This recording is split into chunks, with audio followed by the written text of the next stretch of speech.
People wanna keep us in check.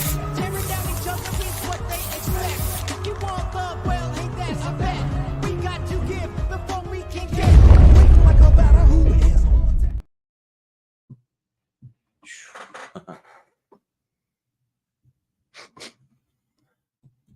And welcome to Best to Worst. We are back and we are ready to continue this ranking of our favorite family movies of all time. And this is, if you've been following along with this, is part number 4. Technically the 5th episode of Best to Worst, but we did an Adam Sandler ranking to kick it off. So as far as family movies go, that's 4th. And yeah, in total, we'll be having 5 episodes to rank all the movies, and then we'll take the top 5 from each one, and that'll make 25, and we'll do a championship. So yeah, it should be a lot of fun. I'm your host for Best to Worst, Jordan, the movie hero Anderson, and yeah, we got some fun people that are big fans of family movies. So let's go ahead and bring them in. Probably one of the biggest ones that I know. I'll bring him in first. We got Brian Nussbaum. How's it going? It's going good. I mean, you could change your name to the family hero Anderson for the series. Oh yeah, right. Yeah. It should be a good time. Some questionable movies on the list, but we'll see what happens. Yeah, sounds good. Let's see. There we go. Family hero. There you go. but yeah, we also have joined us. We have Ross Bristow. How's it going, Ross? Hey, I'm a big family movie fan, and then it feels like there's really rarely any like true family movies anymore, and I'll get into that. So, but yeah, you know what I mean? No, I mean like Pixar, but you know, like yeah, Disney, you know, but not ones that you know like have like it's either kids movies straight or Pixar. You know, I mean, you know, like not, you know, I'll explain what I mean later on. Okay. Yeah, right. Like we don't really always get the, I don't know, the Cool Runnings and the Mighty Ducks, and the Richie Rich, you know, Sandlots, all of that stuff as much. I mean, we still get them, but they're not like as widely released, and then don't go to theaters, like none of that. Yeah. So, but we also have joining us. We have Michael the Wolfman Wyndham. How's it going? Yeah, what's going on, guys? Yeah, it's kind of interesting. Some of the films I put on the list, I feel like if kids would be allowed to watch it, then I feel like it can be a family movie because you could still sit down with your kids and watch it. Yeah, it's still appropriate enough. If there's nothing bad in the movie that's appropriate for kids to watch it, then I think that, you know, it could still be considered a family movie. And perfect timing for this episode, since, you know, Lilo and Stitch is a family movie and it comes out this weekend, so there you go. That is true, yeah. They were the box office too.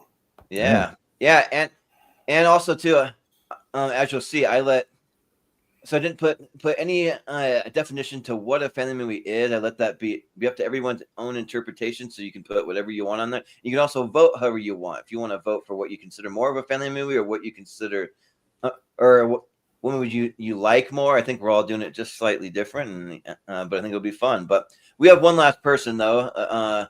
Last but certainly not least, we got Malcolm Lay. How's it going, Malcolm? Yeah. I mean, it's one of those ones, like, I'm very how I like the movies, but like, there's definitely some that I still think it's just because kids can watch them doesn't mean they'll enjoy them. So yeah.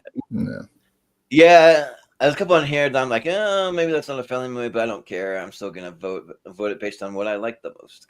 That's how I'm doing it personally. But I know a couple of you guys are doing what's more of a family movie, and that's all right. But but how it's gonna work now, because I actually brought back, which you'll see at the end, a little bit of a rankum element to finish it off, which you'll see at the end. But the majority of it is just blind voting and a tier ranker, so like a mixture of those two, and then a little flair at the end of rankum, and it should be a fun time. So how it's gonna work, and I'm gonna actually bring up the chart as I explain it here. They're going to be, so you have all the movies down there, like a tiered chart. So you have them there, and then only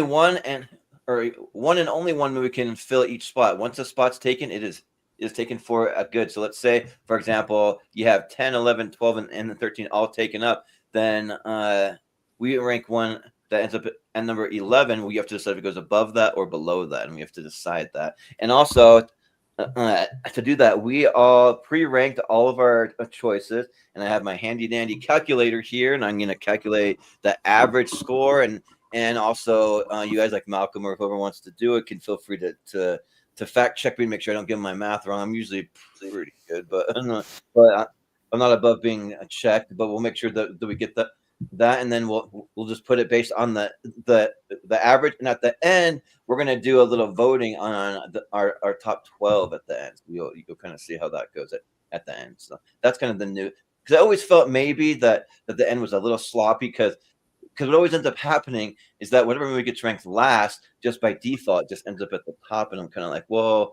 maybe we should have a little kind of leeway there, and maybe a little bit of votes to determine that. So we'll do that. So yeah, but we'll just get right to it, and I encourage everyone to maybe keep your thoughts to like 30 seconds or less, because if we don't, we'll end up having a very long episode. So yeah, and we're just gonna rank them in order. They're not alphabetical. They're just in a random order that I kind of shuffle them into, and that's what it'll be. So yeah, and our first movie will be 12 Angry Men. I just got to do a little quick shuffle on the display since I'm also running it. Yeah, so 12 Angry Men, you see it here, and yeah, we always start at the bottom of the ladders, how we're displayed. So Malcolm, where do you have 12 Angry Men ranked on your list, and what do you say about 12 Angry Men? Yeah, so off the bat, we get to one of the questionable ones here. Because look, there's no kids are not going to be able to sit through 12 Angry Men and enjoy the movie. Maybe adult kids, but at that point they're adults. Like for me, a family movie is a movie that kids and adults can enjoy watching together, not just that kids can sit there and watch while adults enjoy the movie. But this is one of those ones that's going to get really interesting, because I'm still ranking these how I like the movie, and I do really like 12 Angry Men a lot. So it's number 2 for me. Yeah, okay. Number 2. And then Wolf, what do you say about 12 Angry Men? Yeah, so the thing is yeah, this may not be definitively a family movie in the sense of how we know a family movie to be, but I'm just telling you straight up, there are some kids, I guarantee you, Greta Thunberg watched this a lot when she was a kid, and she and you know, and that's just like was one of her favorite movies as a kid, because there are some intelligent kids like that, like you know what, they probably watched 12 Angry Men when they were really young, and so I can kind of see kids still enjoying it. But I just royally love this movie. So because of that, I think I'm also gonna go number 2 for 12 Angry Men. Yeah, that sounds good. Ross, what do you say about 12 Angry Men? I love the movie, but it's not a family movie. But I'm actually gonna go with number 3. Only because I think that the top 2 should be like actual family movies, but still, 12 Angry Men, is a great movie. So I'm not, I'll be it's my pick for number 3. Yeah, so give it number 3. Okay. Brian, what do you say about 12 Angry Men? You may not like me for this. I do enjoy 12 Angry Men. Yes, it's a good movie, but I don't think parents would show their kids a movie like this. And like, hey kids, you want to watch a movie about a court?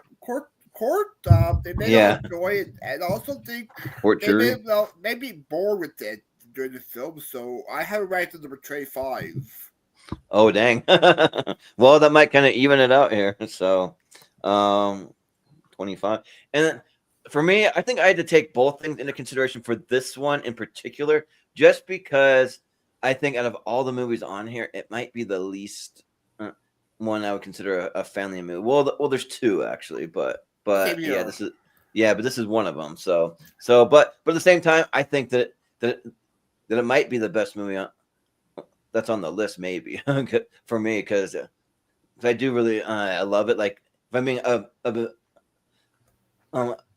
objective about it, but for me, so that just kind of averaged it out. So I have it actually at number 10 for me. So it'll be 10. So that means that the average of 8.4, and we do round up if we need to, but it'll be our number 8 for now. So there you go.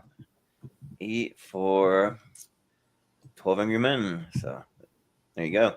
We'll move on to our next one, and it'll be the Lion King, and we'll go to Wolf first. What do you say about the Lion King? Yeah, the Lion King is definitively a family movie, hands down. One of the best animated movies, period, of all time.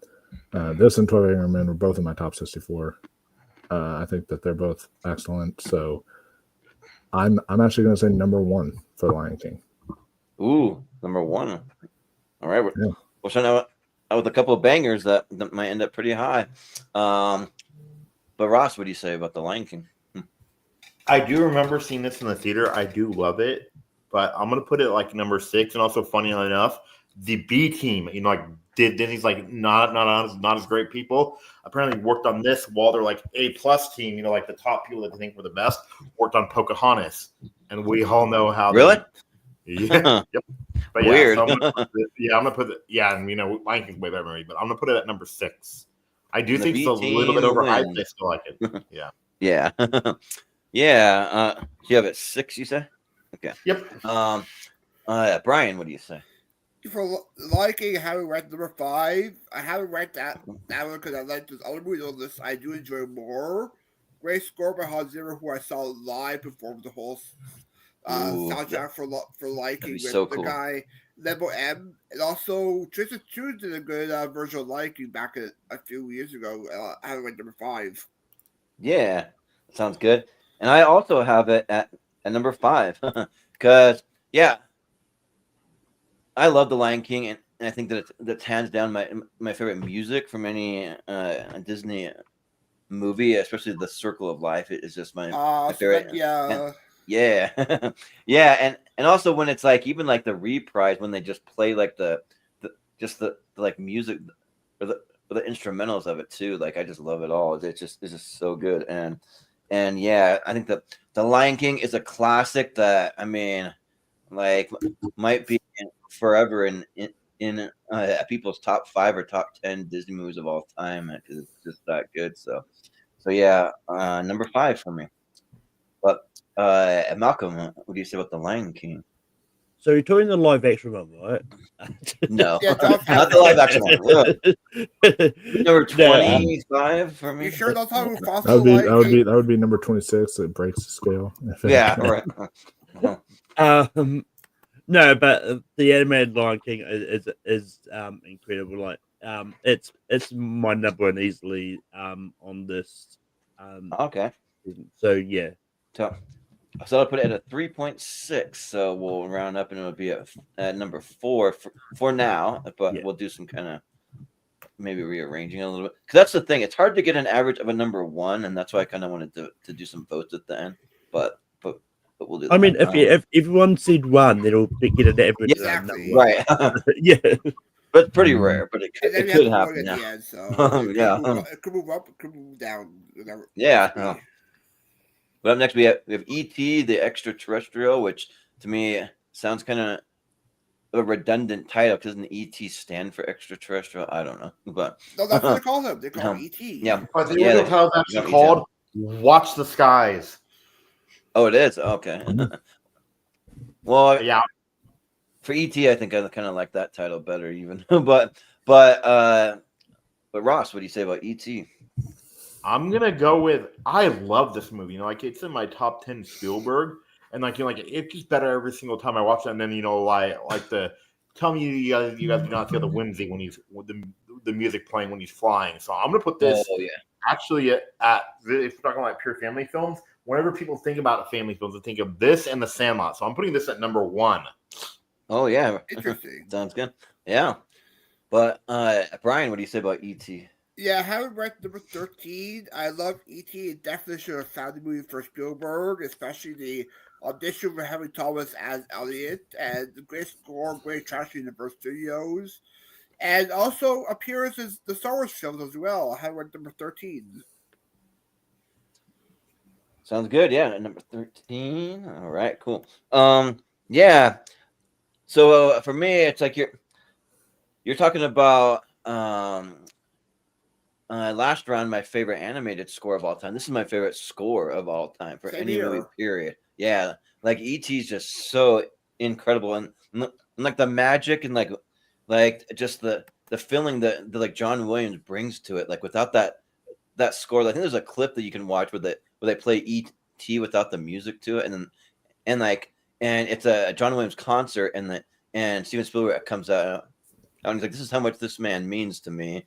And now watch this without any music, and then here it is with the music, and it's like 100 times better with it. And just the movie overall, like the relationship with the alien, and just like, I mean, it just seems like such a simple kind of premise, but it actually really, really works. And you know what? And the more I think about it, I just bumped it up just a couple of spots on my list because every time that I watch it, it just gets better and better. So I'm gonna put it at number 6 for me. So. But, yep, and then there's this video of actually like where they literally take out the ET music and they put in the Hook flying music when he's flying. It still works. Oh wow, I can see that actually. kind of interesting. Yeah. Yeah, just like switch it and then put ET in the Hook or something. Yeah, but Malcolm, what do you say about ET?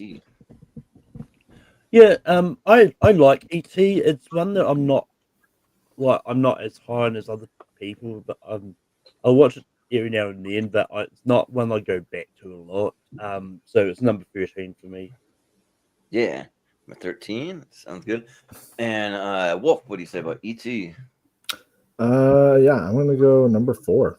I think that ET is one of those absolute definitive family movies that everyone can enjoy. That I think that's just one of the best family movies out there for sure. So, yeah, and so that gives it an average of a 7.4. Yep, and so we actually studied high. ET. We studied ET in one of my film classes too. Oh, nice. That's cool. Yeah. You remember what I told you, Mike, about it? How it's the story of 7 Jesus. right It's the story of Jesus. Yeah. Wow. That was someone like me who does like That's ET as that's Zach with ET. Yeah, which is weird. That is a weird take, but sometimes if you didn't grow up on it or whatever, it doesn't mean as much. I don't know. But next up, we got Spider-Man 2, and this time it'll be Brian first. So, what do you say about Spider-Man 2? Yeah, I told the story a bunch of times here. Spider-Man 2 was the first comic book movie I ever saw in theaters. And yeah, I have read number 11. For me, it does count as a family movie because kids would enjoy superhero movies. And some kids may have, kids probably grew up with Spider-Man 2. Has some action, a little bit of horror, which not that much. I have read number 11. All right, that sounds good. And yeah, I think that Spider-Man is definitely a family movie. Maybe not for the young ones because it does have a little scary some moments and things in it. Yeah, but how many kids do you see walking around with like Spider-Man shoes and a Spider-Man shirt and like costumes, all that stuff? Yeah, like I don't really consider the merchandise as proving it's a family film. Do you know why? There's been merchandise of the Batman. There was T2 toys and Rambo toys, like alien toys. Yeah. But this is different though. They don't make like T2 backpacks. You don't see them walking around with T2 backpacks. Yeah, right. Forget, though, at conventions, people dress up as Spider-Man. Kids dress up as Spider-Man. Yeah, right. Yeah, and you don't see a little kid. Well, like rarely, maybe once in a blue moon if they have cool parents dressed as like Rambo or like the Terminator. But I have seen Debbie does Dallas. Yeah, right. But I have seen some kids, like dressed as some kind of creepy. Like I saw a kid that had some amazing Darth Maul makeup and like had the horns at a convention once, so that was really cool. But yeah, for me though, I mean, you know me, I'm the Spider-Man guy. I mean, I have the big Spider-Man poster I got from Chris Scott right above my bed over there, and it's just and like I'm a huge fan, and for me, this is the movie I like the most out of this whole list, so it's my number 1. So yeah, but anyway, yeah, and also to add, I think they just nailed it all. like it's my favorite Spider-Man movie, period. And the way that they do Doc Ock I and like agree. the Goblin and like that like train sequence. There's just so many really cool things about it. So, and the score, it's another one with a great score. So, Danny Elfman. yeah, by Danny Elfman. But Malcolm, what do you say about Spider-Man? Yeah, I think Spider-Man 2 is great.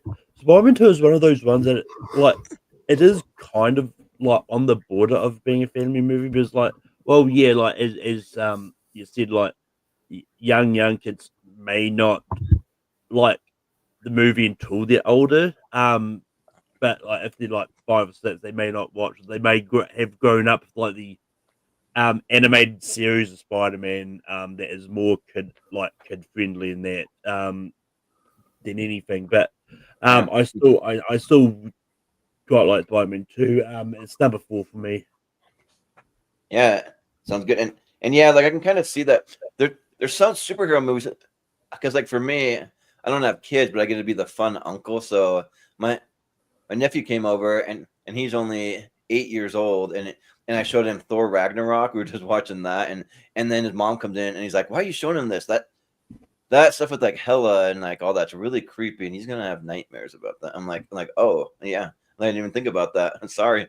so yeah, but Wolf, what do you say about Spider-Man 2? I knew a guy who worked at a movie theater, and he got berated by this mom because she took her kid to go see Deadpool, and then she heard all this cussing, all this foul language, all this stuff. She walks up to him and she's like, "How dare y'all play this in theaters? How dare y'all go and like make this thing like a compliment movie that I can like I've taken my kids to go see all the Avengers movies and all this stuff, and they're all supposed to be appropriate for children. This is like the travesty. I can't believe it." And she was like railing They're into not this all guy. appropriate. Jeez. And he was like saying like, "Ma'am, literally, you could have looked it up and seen that it's rated R." All right. Yeah, right. He was just like a little research. If you that's bad, her parents took like 4-year-olds or 6-year-olds to Terrifier 3 apparently. Ugh, yeah, well, actually, that's just bad parenting right there. What happened a lot too is that kids were ordering tickets to the Wild Robot so they could sneak into Terrifier 3. That's what I heard a lot as well. It's a clown, and kids love clowns, right? Oh, yeah. Yeah, when I went to go see the It Chapter 1 movie, there was this I was in front of this one kid and the usher was like hesitant to rip the ticket. It was with his parents, but he was hesitant and he was like, "Yeah, I'm 6." And it was like I was like, okay.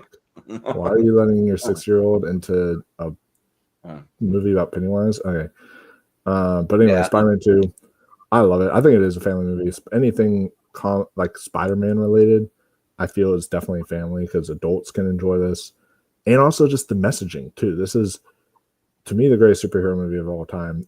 Not the greatest comic book movie of all time, but the greatest superhero movie of all time for what it has to say about literally being a hero.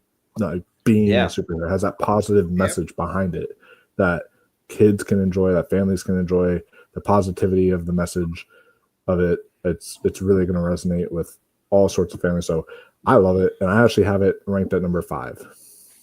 Especially that speech I May gives as well to Peter, the hero of all of us. Oh yeah, the hero in all of us, or with great power comes great responsibilities, all that. Yeah, but Ross, what do you say? I think I went first. Oh yeah. Oh no, I thought Brian went first. Yeah. Okay, yeah. Sorry, I do like Spider-Man. You like, but I have it number like 12 or 13. Only because they're like that hospital scene might scare some little kids. So yeah, that's why. But I do love the movie. It's still a great movie, but that hospital scene is pretty terrifying. So I'm gonna put it like number 13. 13, okay, sounds good. And then I'll put it at a 6.8. So it'll go at a 7, which we have. I think we already have something there, so we'll have to decide. So a 7. So it'll either go up to 6 or down to 9. Up. Yeah, I say up too. I don't mind. You'll say up? Yeah, okay. Ross, you would say up as well or down? I said up. I changed. So please shoot for that. Okay. Yeah. Sounds good. Next up, we got Paddington next. Yeah. Favorite movie And of guess all who gets to go time. first for Paddington? Jeez, it's like I tried to watch the second one, and that one was like probably better than this one, which is not saying a lot because like if that one I had at 25, this one's got to be like a 26 or 7. Yeah, it's off the chart for me, but it is my number 25. I'm just not a fan because this is the one with the most chaos and he's just running amok and just being a weird kind of a bear. I understand that why kids love it and the books and everything and like and I'm not gonna like knock anyone down if they love it. It's just personally not really for me, but I understand why people love it. So I'll say 25. Sorry. So, Jordan, would you rather watch a Paddington movie or a live action remake of the Disney film?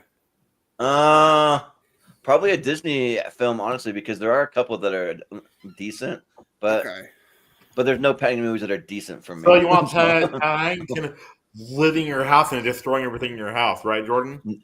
No, that'd be like a living nightmare. Oh no, thank you. Let's No. Next episode, Paddington Peru shows up. Yeah, right. Ugh, that's like in my nightmares. But Malcolm, what do you say about Paddington? Look, Paddington's used to living in a forest. He doesn't know how forces work and how to stop them. Yeah, right. He doesn't care either. He's just been. No, he cares. He apologized about it. But yeah. Look, Paddington is a great family movie. It's one that like is always going to make me smile. I've still got to watch the recent one yet, but yeah. So it's going to be number 3 for me. Number 3, okay. Okay. And Wolf, what do you say about Paddington?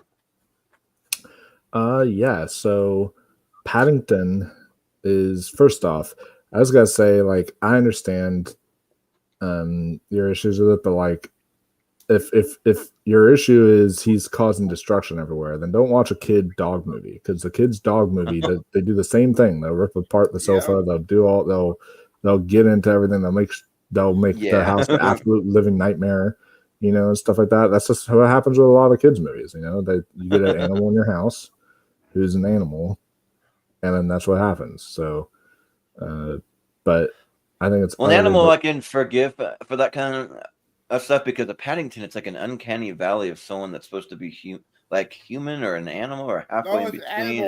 It's just weird. Yeah. So yeah, it is an animal. It's just an animal that talks. Yeah. Yeah. But Paddington. I think this is a delightful family movie, and you know what?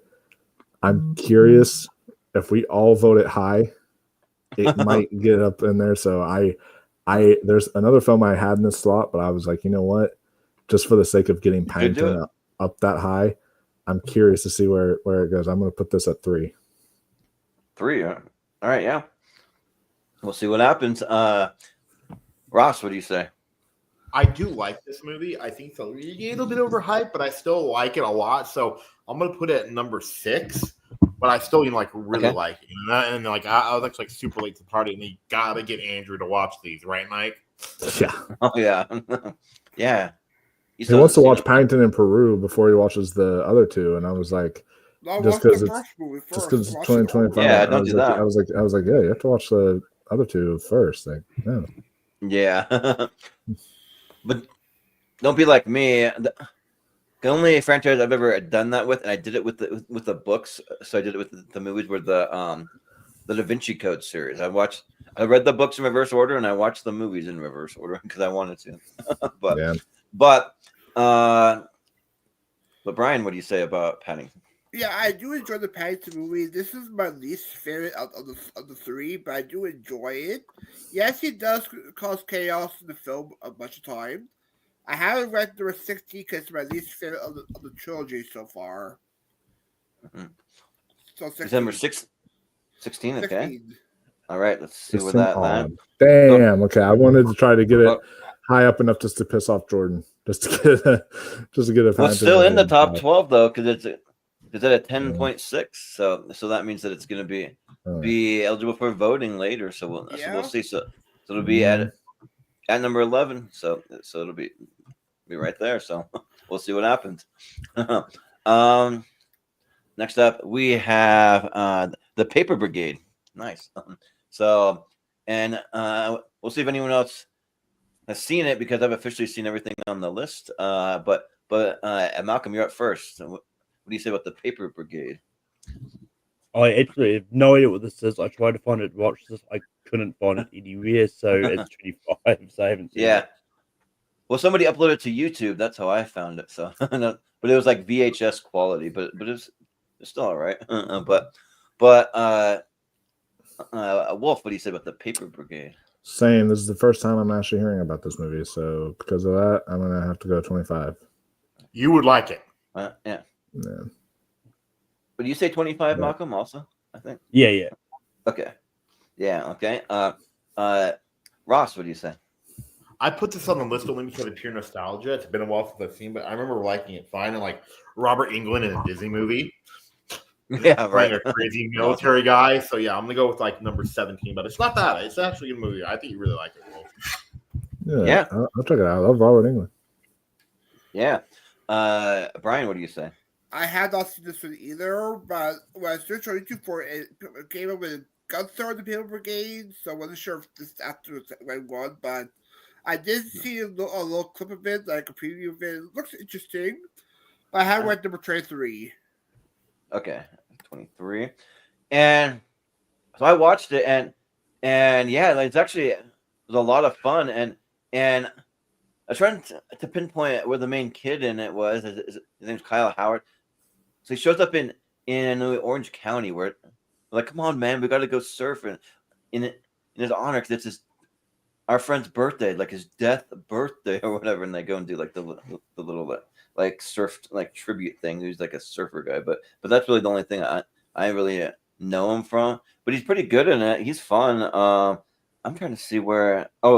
So yeah, so I thought it was a lot of fun, and especially like as it ramps up towards the end too, they get in like this war with the bullies because they're trying to take over their paper reps. They see how much money they can make. They just come and bully their way in, and yeah. So, but it's fun though because they have all these things that they use to attack them and stuff. So I have it at number 15 for me. So Yeah, not bad. The cast has Charleston Dale Party in it for Sandlot. Yeah, for the Sandlot, and he's actually a lot of fun. He's always playing these kind of like sort of goofy characters because then like part of it he like dresses up in some costume and he's going after him, trying to help go against the bullies. So yeah, but that puts it at a number 21 overall though. So not dead last though, despite not many people. Oh yeah, did you recognize any of the locations at all, Jordan, or no? Because I remember we shot in Salt Lake. Yeah, so I tried to see it. If I recognize it, there might have been like a little spot downtown that kind of looked familiar, but that's about it though. I didn't really notice too much else though. So, but except we have Puss in Boots: The Last Wish, and we'll go to Wolf first. What do you say about Puss in Boots: The Last Wish? Ooh, I'm glad I am going first because I might have given you this one. I forget if I did or not, but I think so. Yeah, but it's interesting because I was the biggest poo-pooer of this movie before it was coming out. I was like, are we really doing another Puss in Boots? The first one was like barely okay. And this one, it's just, oh God, this is going to be such shit. This is not going to be that good and blah, blah. And it's like, I can't believe they're actually releasing this. And I was like the biggest poo-pooer of this movie. Then I went to go see it, and it was the biggest surprise of that year. It was so good. Oh my God. Like this was like, arguably, I would have been okay if this won Best Animated Feature at the Oscars. Like this was so phenomenal, and the animation was beautiful and stunning, and I thought it was really a beautiful story. The story that like kids are gonna love the animation, they're gonna love the action, they're gonna love the humor with the dog, and all that stuff. But adults are really gonna gravitate towards the message of not wasting your life, how to make your life meaningful and to actually and to live with with like purpose and such. And it's really beautiful messaging there. So yeah, Puss in Boots, The Last Wish. Now there are other films I have higher, so that's the only reason it's this low. But I still freaking love it, and it's one of the biggest surprises for me. So I have it at number 9. Okay, yeah, number 9, and Puss in Boots: The Last Wish actually came from my list, so Okay. That's where it came from. Okay. But yeah, because for 2022, it was my number 2 movie of the whole year that year. So yeah, but Ross, what do you say about this? Puss in Is Boots my the Last only. This is only my blind spot, so I'm going to put it at number 24. I haven't seen it yet. Oh, it's just been. Well, you should check it out because I'm going you would to really like it, Ross. You would really like it. Okay, Before the new Shrek comes out, definitely check out. I'm going to. Oh, I will. Yeah. Probably on my next batch. I don't know yet. And the animation is really good. So like if you can watch it on like a nice TV instead of your phone or something, if you can. But Brian, what do you say about Puss in Boots: The Last Wish? Yeah, I was very late to the film. I saw it when we did the voice acting performances of Dreamers for Rankum. I really enjoyed it. My favorite parts of the film is probably John Mulaney as Big Jack Horner. His performances are great. Great animation style, where how it does feel a bit Spider-Verse style with the whole animation sequences. I even met Harley Geelan at a convention who voiced Marquito. Nice. I have it ranked number 14 for me. 14. All right, sounds good. And yeah, so I met Harvey Guillen also at a convention, and he was one of the nicest guys. He was like super nice. I got to meet it. I got to meet him, and unfortunately, I couldn't like get a photo with him or autograph because he was like literally putting up his table, and I was like, oh shoot, am I too late? He's like, yeah, but hey, it's gonna take him a while to get all of the table up, so I can't get a photo of you, but we can just chill and talk if you want. And I was like, yeah, sure. And we got to just kind of talk. Oh, nice. Just stuff like that. And he was cool. Yeah, he was really awesome. Yeah, he was at the one awkward convention that I went to during the writers and actors strike. So they weren't really supposed to talk about their things, but I did kind of get him to because asking where they film what we do in the shadows and like what. And then I was like, man, you got to get Matt Berry. You got to get like the rest of the cast together for something. And he said, well, I think we are planning something. He said they had like one convention where they are going to be together. Well, they were going to. I think it already happened. But other cast members going to shout at your convention as well, or no? Yeah, they had the guy who plays Nandor. That was nice. As well, too. That's so awesome. That was fun. Yeah, because I watched there's a video of him at a convention doing a panel, and the guy that does Nandor, he does impressions, like really good ones of like the whole cast. So he's going through them and doing them all. But yeah, for me, like I am a huge fan of Puss in Boots: The Last Wish. I think that they do some incredible animation for me. Like that was some of the first time I was really seeing that style of animation. But the cool thing is they don't do it throughout the whole entire movie. So for people like Austin or whoever you say they get headaches and they can't take too much of that, they really only do it when the action starts to ramp up, and then it kind of goes back to just regular 3D animation. But it's really cool though and the movie has a really good message, and like I was even getting a little emotional at the end. I was like, man, this is so good. So I have it at, let's see, I have it at number 7 for me. So yeah, but Malcolm, what do you say about Puss in Boots: The Last Wish?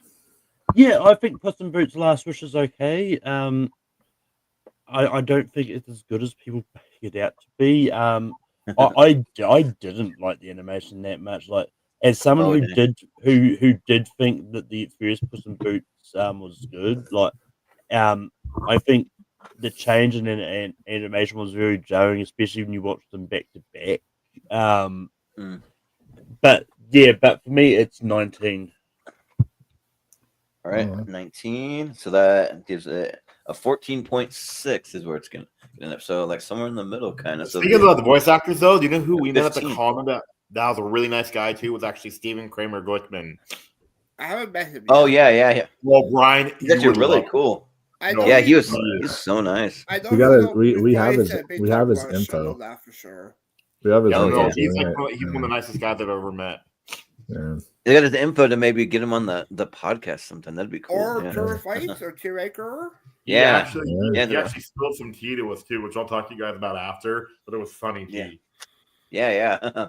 But so the next up we have How to Train Your Dragon, the original one. So and it'll be Ross first. So what do you say about How to Train Your Dragon? I'm gonna put this at number 15. I do like it. I just don't go back to it that much. I've seen, I do want to rewatch it before the remake comes out, so I'm gonna put it at number 15. I remember though Gerard Butler was my favorite part. Oh yeah. Which do they have Gerard Butler in this live action one? Yes, he's maybe coming they back do. for it. Yes, Yeah, that's what I thought. Yeah, because the voice. they can't bring back Jay Baruchel. They can't bring him back. Oh yeah, I mean, they Yeah. talk about Craig Ferguson as Gobber.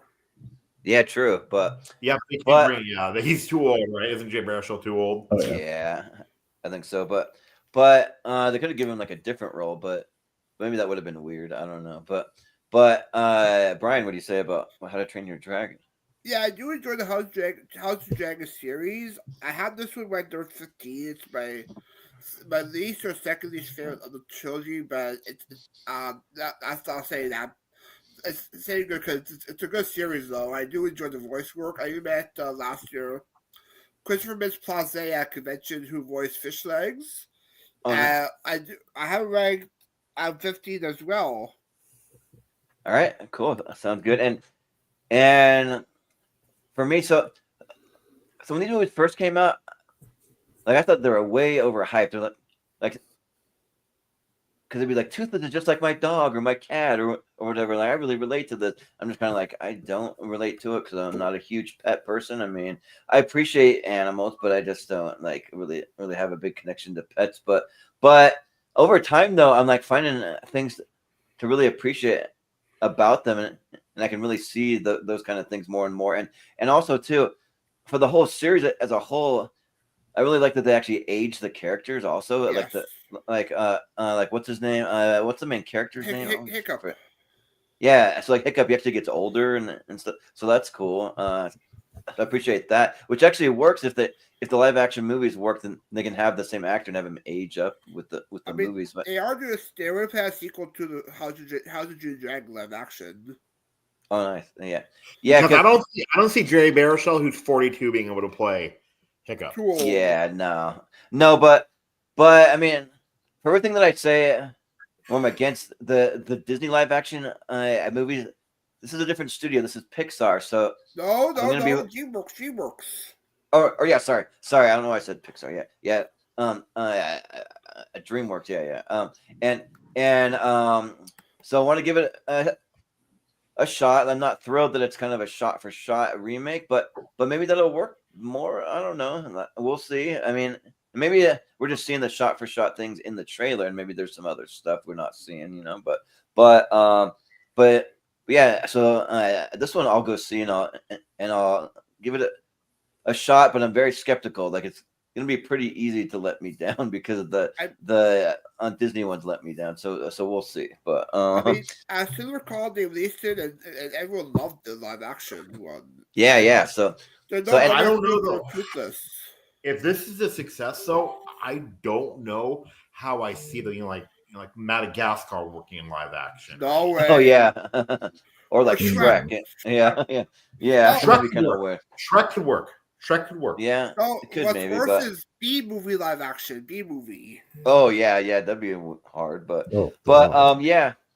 The B movie just sounds like a nightmare fuel. But in live action. But yeah. So for me though, I'm still like not as high on it compared to what else we have on the list. So I have it ranked at number 20.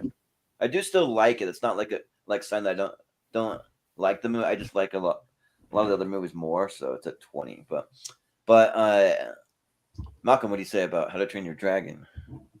Yeah, I mean, I think Pixar are probably going to be like picky about what they do in live action because a lot of their movies is more like animals doing human stuff and that, which is it's not going to translate into live action. but I mean, it's one of those ones like it does like live action remakes doesn't bother me. It's like it to me. It's like it's just a remake essentially, especially when it's a movie that's based on a book like How to Train Your Dragon is like maybe they want to do stuff with the book that they can't do in animation. So they wanted to try it live action. Yeah. Who knows? It's the same director as the animated one. So which is what like things I'll enjoy it, and yeah, and I think in the trailer just doing like shot for shot just to show people like the familiarity with the animated. Anyway, I like the animated one. I think it's great. It's number 6 for me.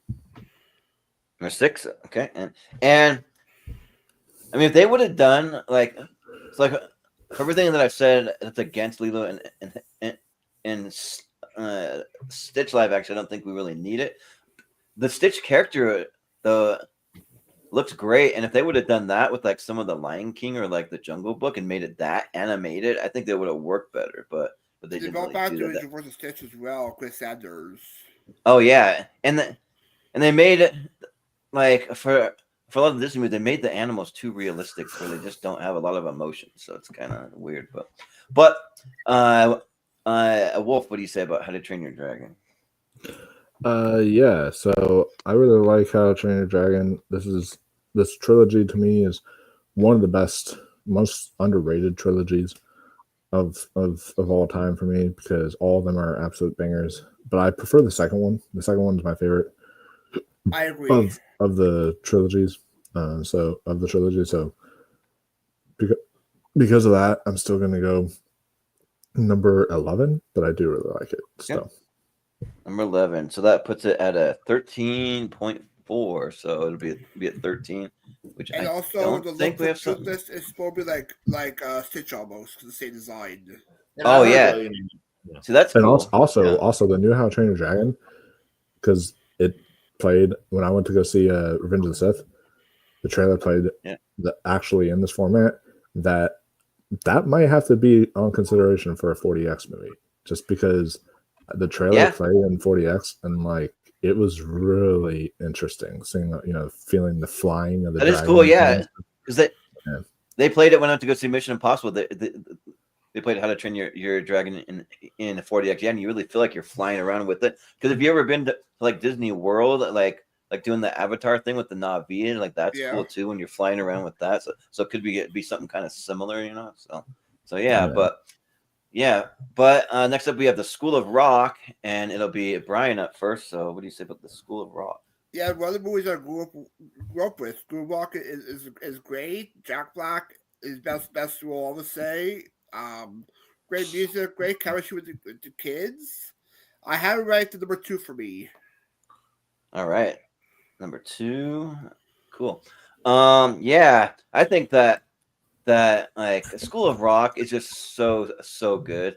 Like this movie, like so for some reason, like I know your phone's listening to you because I was looking up some things about School of Rock, and then the next thing that I know, I'm getting videos on YouTube about the School of Rock because a video popped up where Jack Black reunited with all the original kids and actually put on a concert. And the thing is, like in this movie, you can tell Jack Black probably wasn't hardly even acting; he was just being himself. Having a lot of fun, like just having fun. Yeah, just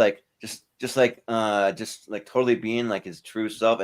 And then in the video that I saw, like he still knew every single cast member by name, so he'd be up there singing, be like, "All right, now take it away, so and so," and like you call him up by name, and like he was just going crazy, just like having as much fun as he did in the movie, doing it live, and yeah, I just think that like over time, this is a movie that like almost gets better with age. I think is really good. I mean, and I have it ranked pretty high on my list. I have it ranked at number 3. So and the thing is, for a sequel too down the line. Yeah, like I really hope that they do it. What I hope they would do is like have the other kid actors maybe in small roles or like cameos, but then you have some new kids, maybe something like that. Yeah. So yeah, that could work. Yeah, But this is the second best Jack Black role because have you ever seen Bernie, Brian, or no? I have not. This was my spot. Oh, never that's seen the it best either. one. Yeah, I gotta know see Dan that. is Yeah, a fan of it. I know he loves Birdie. yeah. But Malcolm, what do you say about School of Rock? I don't think we need to see the School of Rock. I think it's fine as being a one-off movie. Like not everything needs a sequel. And Would probably make money like, though. I mean, true, but not everything needs a sequel. Yeah, right. But yeah, like I like. I think School Rock's okay. Like I'm not as high on it as the other people is, but I still think it's a good movie. It's 17 for me. All right, 17. Okay. Wolf, what do you say about School of Rock? School of Rock, yeah. Baby, where I'm making straight A's. Yeah. I love Yeah. School of Rock. It's so good. Movies I was over, but we're still on screen. Yeah. It's in my top 50 favorite movies of all time. I absolutely adore School of Rock. It's maybe my favorite Richard Linklater film as well. I grew up watching this movie a lot, and as a kid, it was okay to say this as a kid. All right, I wasn't an adult saying this. As a kid, it was fine for me to say this.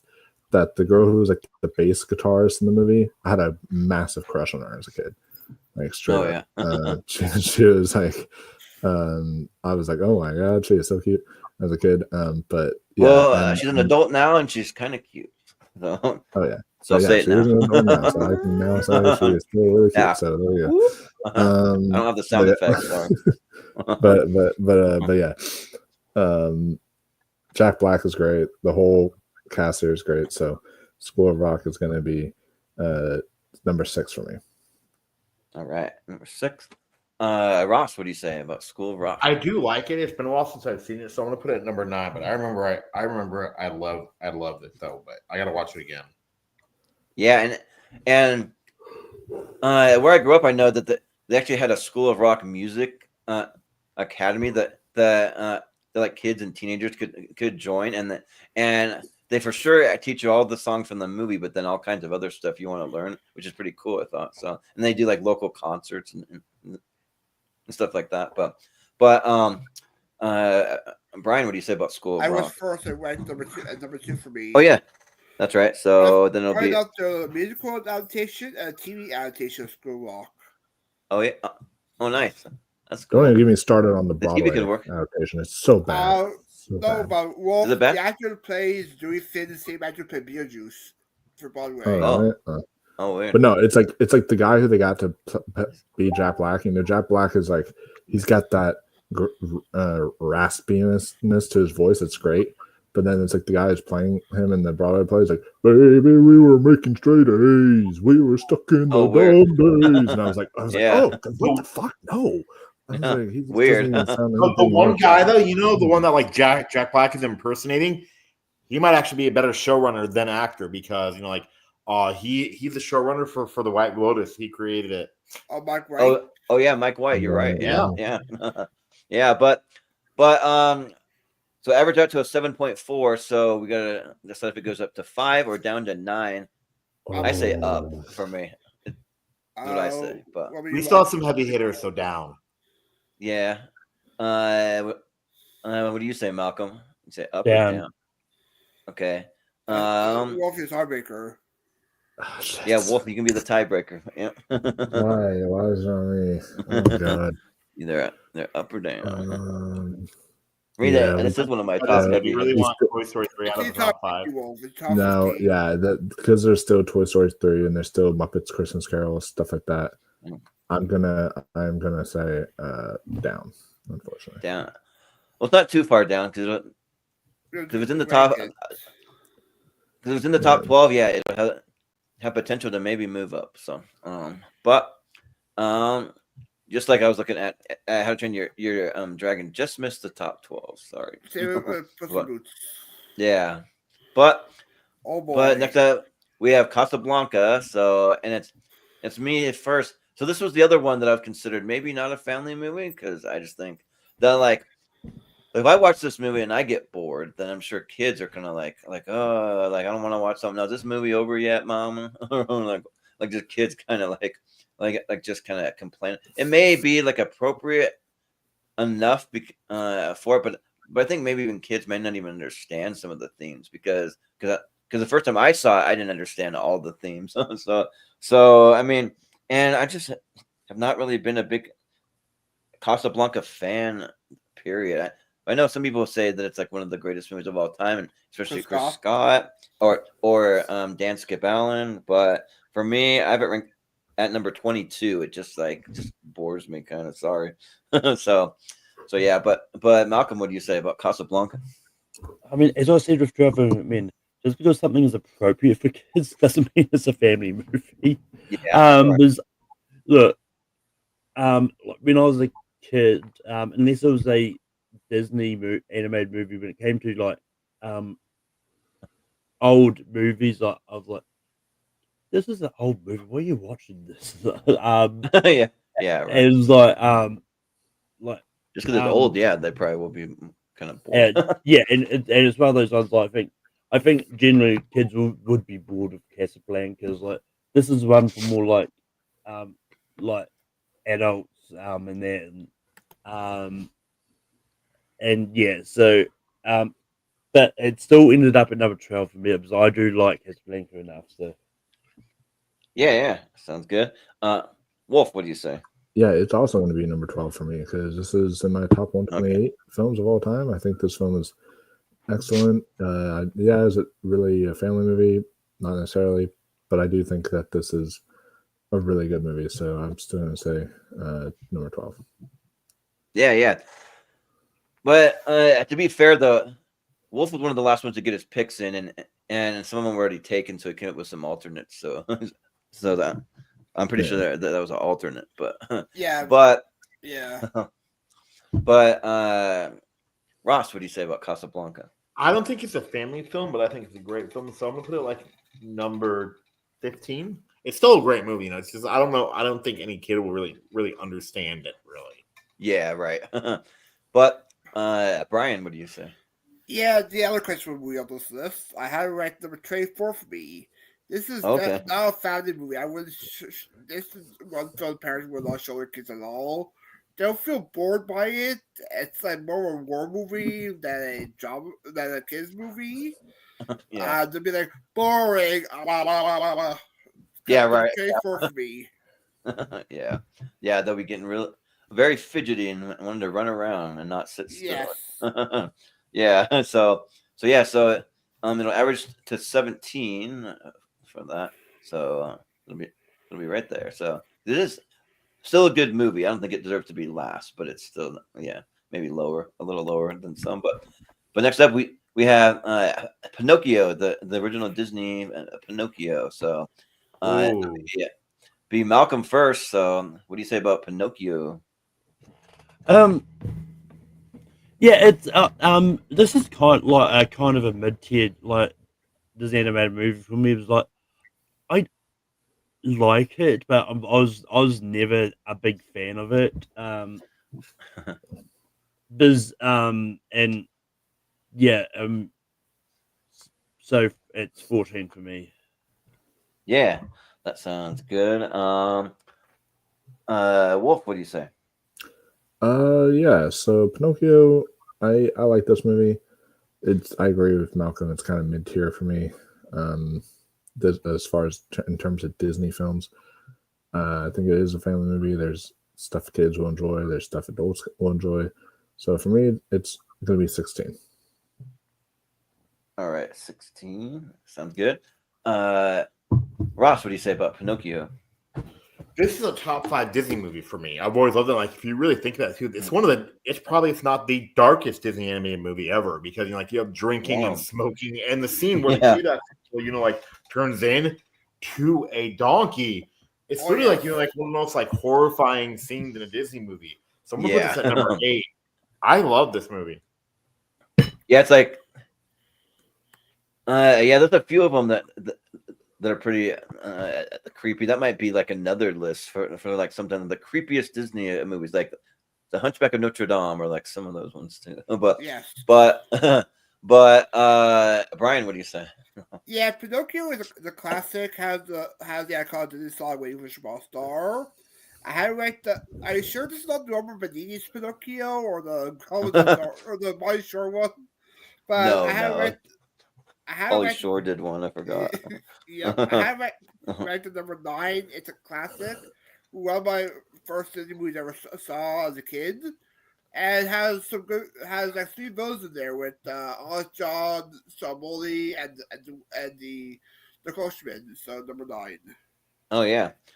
What did you rank it again, Ross? I think I missed it. Number 8, I think. 8. Okay. They said 8, I Yeah. believe. Yeah. Yeah. Yeah. For me, so I've on the same level as Malcolm. I have it at number 14, and I think it's good, and I think that that's fun. Probably my favorite character might be Jiminy Cricket in it. I really like him as a character. And I kind of like how he kind of transcends to other Disney little projects. Like I used to watch those Disney sing along songs, and like Fun and Fancy Free. Yeah, he like shows up in like some of those, and yeah, let your conscience be your guide. So like he's kind of trying to keep it more like light instead of dark. Fun Like and bringing Fancy back to Free the light. kind of scared me though too as an adult. You know why? Why's that? Why? There's a scene with this puppet, right? And the puppet is nightmare fuel. Yeah. One? Look. Oh, Morgan was God. heard. Yeah. Yeah, No. but yeah, so it is good though because it's kind of like When You Wish Upon a Star has become like an iconic Disney song, like maybe one of the most iconic Disney songs It is. that they like use it for the opening credit thing for at Disney, and it's one of the main songs that they play for like fireworks if you go to Disney Park and all that stuff. So, Afterwards, yes. yeah, yep. So with that, it'll be at a 9.4 is where it's gonna land. Yes, in there or that'd be. Let's see. Yeah. So there's one at a 9. So we can either move it up to 5 or put it down at 10. I would kind of move it think down. 10. I would move it Down. Yeah. Down. They say down. Okay. Well, that's the majority. So we'll put it at 10. So there's a big block there. We'll see what lands there. But next up we have Bicentennial Man. So and I believe it's Wolf first. So what do you say about Bicentennial Man? Yeah, Bicentennial Man was good here. I knew someone who was almost in this, who almost played like the young kid in this movie, but but they didn't. But yeah, pretty good movie. Robin Williams is great. Sam Neill is really good in here. The whole cast is really good. It's kind of a little bit of a guilty pleasure, but I still have it lower. I have it like 20. All right. And I was trying to see who had it on their list because I really like it, and I thought maybe it was on my list, but it was on Ross's list. So yeah. Yeah, I like it, but you know, like, you but I like other movies on this list better. But still, you know, like it's one of like first thing like movies that really got into like not just watch movies but to study. So you know, like I was like 10 or 11. So yeah, I'm gonna put this as number 20 only because like the makeup effects are amazing. So yeah, it's like I love the things about like what it means to be human. So yeah, I'm gonna put it number 20. Yeah, that sounds good. Brian, what do you say about Bicentennial Man? Yeah, it's been a long time since I see Bicentennial Man. I do enjoy it. It's over. It's like 2 hours and 12 minutes. It's been long for a family movie, but I'm due for a rewatch. But right now, I have ranked number 18. Yeah, number 18. Okay. Yeah, for me, I understand how most people would say the movie's a little long, but for me, it actually plays into it because you really feel like the character's going on a journey. So like you like see what happens before they even get the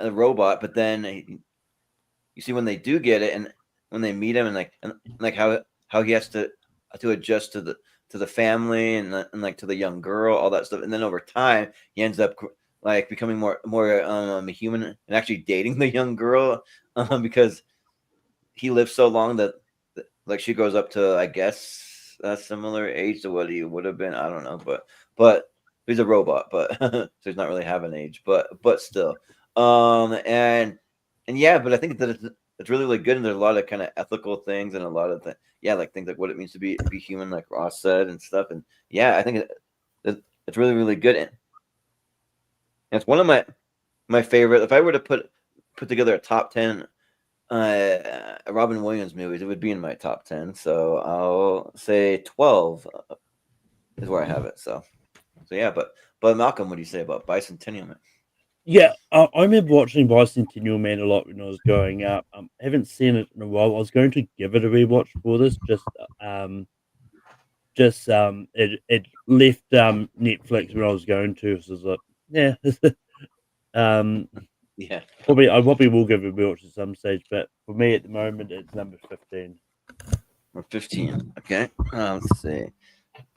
15, so that I we're up to 17, which I believe that we have something there. I think, but yep, we have Casablanca. So does it belong above or below Casablanca? I mean, I'd say above. Above only because it's a true also family. also you have 17 underneath 18, by the way. Oh yeah, sorry. Yeah, let's see if it moves everything. Yeah, there you go. I'll just do that. Yeah, I will move it up. yeah. I'm still staying above though. Yeah, for some reason too, when I was adding more rows, sometimes I might have accidentally clicked the up or down arrow on accident. So, but that's probably how it happened. But up next we have Big Fat Liar.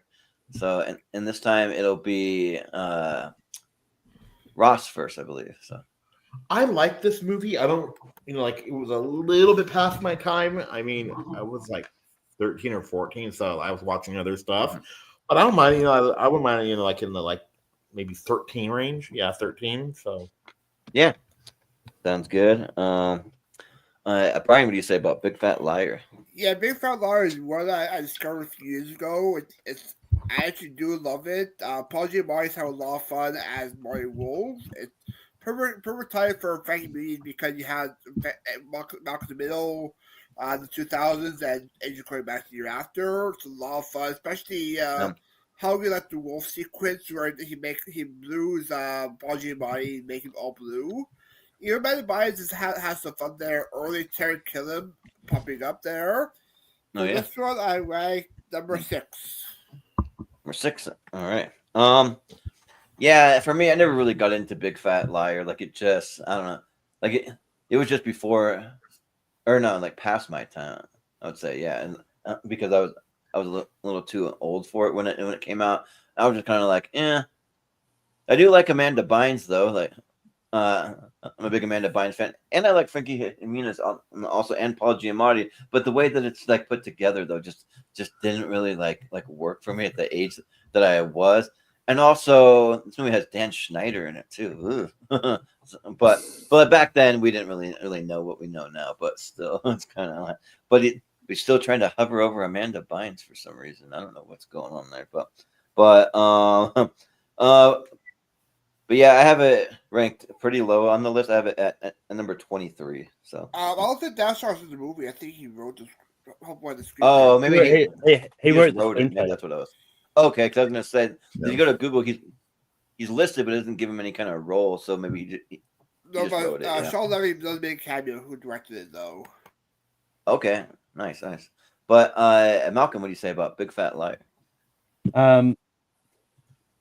You've also got a fun joke in the movie where Jalil White appears uncredited in the movie, but gets annoyed when he often gets called Urkel. But you've also got John Cho makes appearance in there, Kenan Thompson.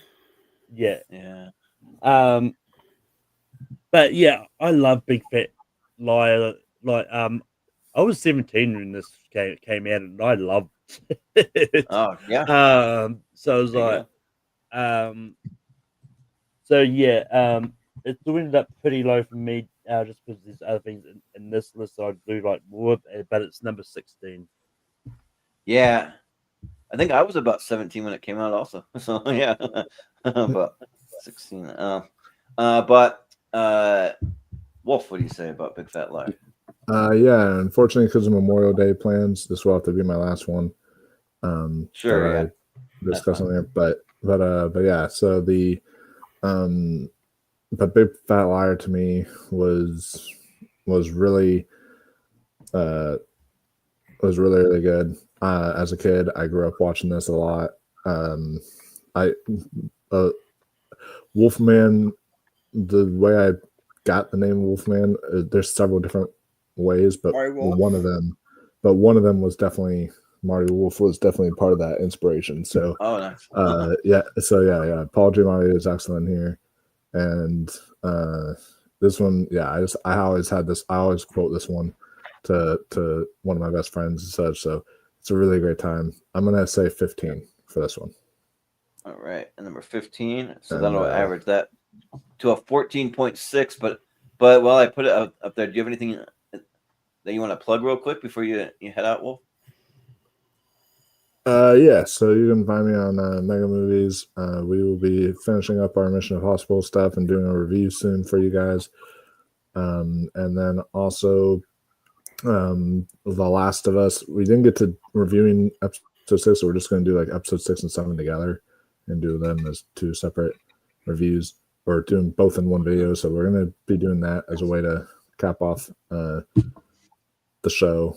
And yeah, a lot of other great content, and something on Memorial Day will be uploaded tomorrow, so you can also look out for that. But yeah, cool. Yeah, you guys are doing quite a bit of stuff over there. It's some fun stuff. So yeah, cool. Well, maybe you can post your rankings in our chat so we could maybe include it, maybe that as well. Maybe. Yeah, I can try if you're able to. I mean, if you can, but if you got to rush off, no worries. But yeah. But if you do, we'll take them into account if you do. But thanks, Wolf. Appreciate you making some time, and yeah, have fun. We'll see you. Yeah, appreciate it. Thank you. Yeah. So now we just have to decide if we want a Big Fat Liar to move up to 14 or down to 18. I personally would go down. But I would go up for this one. Down. Yeah. What say you, Malcolm? We say Malcolm. Okay. Yeah. So now we have ties with that. Which I was going to see if if there's anyone watching that wants to quickly chime into the chat, you can put a tiebreaker there if I see it. And if I do see it, I can change it. But we'll just go to tournament fight rules. I think that's a good way to do it. Yeah. So Malcolm, did you say up? Is that what you said? Could you be the one with the tiebreaker? Up. Okay, so up. We'll do that. So, all right. So there's another big block with a 12 in the middle. So we'll see what happens. But next up we have Sky High. So, and this time it'll be me first for Sky High. And also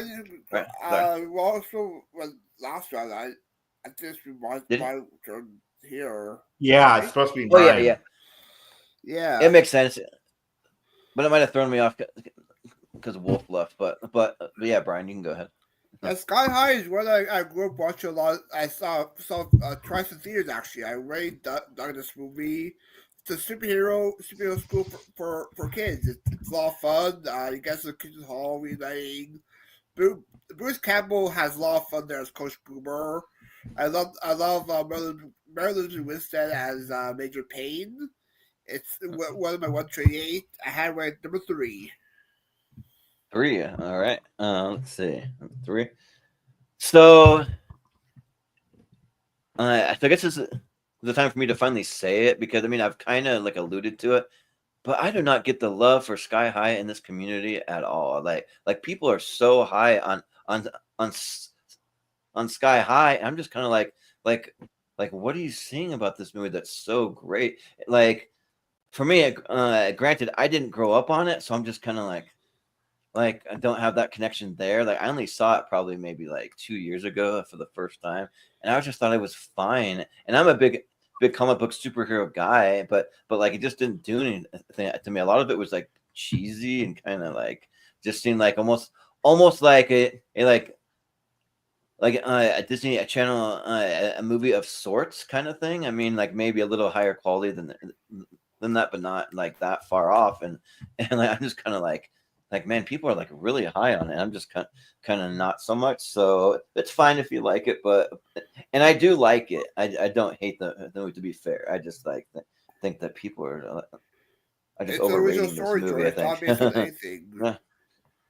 Well, it is true, but it's also like at a time where we got a ton of superhero stuff all over the place. But for me, I have it at number 19 for me.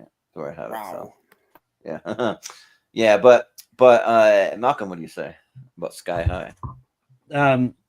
Yeah. I love Sky High. I think it's amazing. It's entertaining. It's fun for all ages. And Huh? yeah, and it's just one that I go back to every now and then. So yeah, it's number 10 for me. Number 10. All right, sounds good. Uh, Ross, what do you say about Sky High? I'm not the biggest fan of it. It's okay, so I have it at number 22. Ooh, okay, number 22. So overall, that's going to put it at a 13.5. We only have 4 people ranking it now. We have to So, that's law, I think. so number 14 is where it's actually gonna be because we'll round up. But we have to decide if it's gonna go down to 18 or up to number 12. I say down for me Up. personally. Down. Brian says up. What do you say? Up. Well, if it's a tie, then we'll do a tournament fight rule. So Ross, what do you say? You say up or Down only because you guys really think it's better than How to Train Your Dragon or Big Fat Liar. Yeah, probably. Yes, I do actually. It's better than Sky High then. And I don't think it's better than Puss in Boots: The Last Wish either. So It's much better. Yeah, yeah, maybe, but yeah. So it'll be there, number 18. Then up next we have Oliver next, and this time it'll be me first, and like so with Oliver, I'm not gonna say that I don't like it because I do like it, but at the same time, it's just one of those ones I don't really go back to. I just think it's like for me, it's like Oliver's a movie that's there. It's just there, and I'm just like kind of indifferent on it almost. So just for that reason, I have to rank it lower because I really do like most of the other movies on the list. So I have it ranked at number 24. So for me, but Malcolm, I know that was on your list. So what do you say about Oliver? Where do you have it ranked? Yeah, I love Oliver. I think Oliver is a really good movie. It's like even the musical numbers I think is a lot of fun. And I mean I will admit this version of Oliver might be a little bit borderline when it comes to like younger kids enjoying it, but it's I still think it still counts as a fun family movie because I still think it gets typically lumped into that. So but me, I love the movie. It's number 8 for me. Yeah. Yeah. Sounds good. But the music though is pretty catchy because I always think of that like consider yourself part of And the also too, family. Consider food, yourself. glorious food. Yeah. Oh yeah, That was food. my Yeah, face yeah. too, I Like remember. yeah. The music is catchy, but Ross, what do you say? I love Oliver, but it's no. I don't know if it's really truly a family film, so I'm gonna put it at number 22. But to consider yourself, it does say part of the family, so that's family. Oh. No, Then all the Fast and Furious movies are family because they say yeah, family. Yes, yeah, I right, know yeah, that. yeah, right. Exactly, yeah. But Brian, what do you say? Yeah, I prefer Oliver Company over Oliver, in my opinion. But, Yeah, but for me, I had ranked number 21 for this. it's 21. Okay. We'll see if Malcolm's score saves it. We'll see. I mean, it'll be a 16.75. So that'll be at 17, which we've had a lot end up at 17. So we'll see. But we can either move it up to 12 or down to 20. Down. I say down. Yeah. George, little mistake. Sorry, Malcolm. 20 is above 19. Oh yeah. Chart. There you go. Yeah. So it'll be down to 19. Because it's already a majority. Sorry, Malcolm. You'll have a good chance in the 60s ladder series.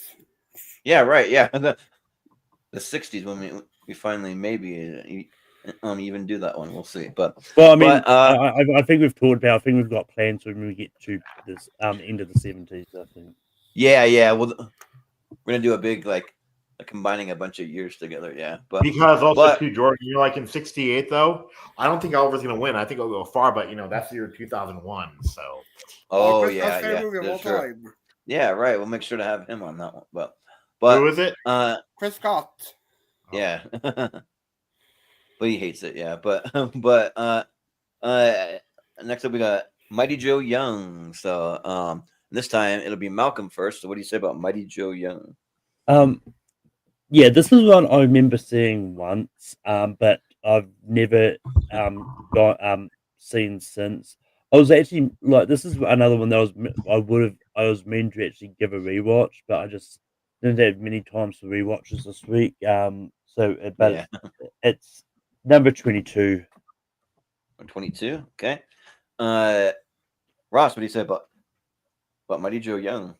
It's been a while since I've seen it, but I remember the bad guy kind of scared me, and Bill Paxton was cool in it, but I still don't remember it that much. So I'm gonna go with number 23. Yeah, the villain. Did he wear a black glove because he was missing a few fingers or something? Yeah, something like that. Because he's been a villain in multiple things. His name's Rade, but I cannot pronounce his last name to save my life. It's like Sergio. I don't know, but the first name's Rade though. He's a good villain though. But Brian, what do you say? Yeah, I think I see it, but I don't remember. I remember seeing the trailer for the Disney VHS film, I think with Flubber or something. I haven't read that number 20 for me. All right, number 20. Yeah, for me, I'm a big fan, mostly because of Charlize Theron, because she's my favorite actress that's working today. I'm a big fan of hers, and also Bill Paxton too. And it's one where they don't make the monkeys talk or anything, so I can have more connection there, and it feels a little more grounded to me. But I still have it kind of mid to low. I have it at number 18 for me. So, but where did you rank it, Ross, again? I think number 18, I said. Number 18. So it's 18. Okay, so it'll be 19.5, which will go to 20, which I think we might have. No, we don't have it. We don't have anything there, so it'll be right there at number 20. So there you go. But next up we have Cruella. So it'll be Ross first. So what do you say about Cruella? It's okay. I don't hate it as much, but it's not my favorite movie. It was decent. I really liked it because of Paul Walter Hauser, but I still think there are way better movies on this list. So I'm gonna go with number 22. Number 22. All right. Brian, what do you say about Cruella? Yeah, I call it Disney's version of the Joker, actually, because it feels sort of the elements of the Joker there. It's one of my favorite live action remakes. It's great. Emma Stone's great as Cruella. Emma Thompson is great as the villain. Directed by Craig Gillespie, one of my favorite working directors now. Yeah. Even as Ross said, doing Joe Paul Hauser, even Joe Fry as the other henchman. Number 10. Number 10 sounds good. Yeah. Yeah, for me, so this is actually one of the Disney live action movies that I do like because they make it so different than the original movie, and that's why I like it, because it almost feels partially original. I mean, I know that it's based on a lot of the same characters, but it's just more of like the villain's story, also with a more of a focus on it. Even though 101 Dalmatians, they do focus a lot on Cruella de Vil, but even here they focus more, I feel like. And yeah, like my favorite Disney live action remakes of all time are both based on 101 Dalmatians, because you got Cruella and you got the 101 Dalmatians with Glenn Close from the 90s. So those are the like, yeah, and like, do you know who? They're probably my two favorite. Do you know who Paul Walter Hauser like based his character off of? Right, Bob Hoskins. Bob Hoskins and Hook. Oh dang, that actually makes a lot of sense. Yeah, that's actually pretty cool. Yeah, Yeah. yeah. For me, I have it ranked at number 9. Actually, like, this is actually a Disney live action remake that I actually really like. So yeah, it'd be number 9 for me. But Malcolm, what do you say? See, it always annoys me when people lump this Maleficent and stuff under the banner of live action remake. That's like, it's not really a remake. Like, this is more of an origin story to a villain. Like, yeah, it's like there's no other movie about the origins of Cruella de Vil that you remake. So it's like, yeah, it really that's isn't. true.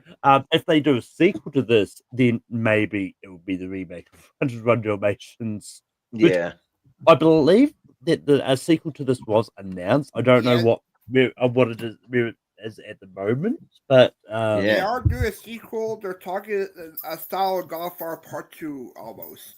And just like just like I've actually gotten an argument, Malcolm, with that guy named like Alessio, is because I asked him what his favorite Disney live action remake is, and like he said Christopher Robin, and I said that's not a live action remake.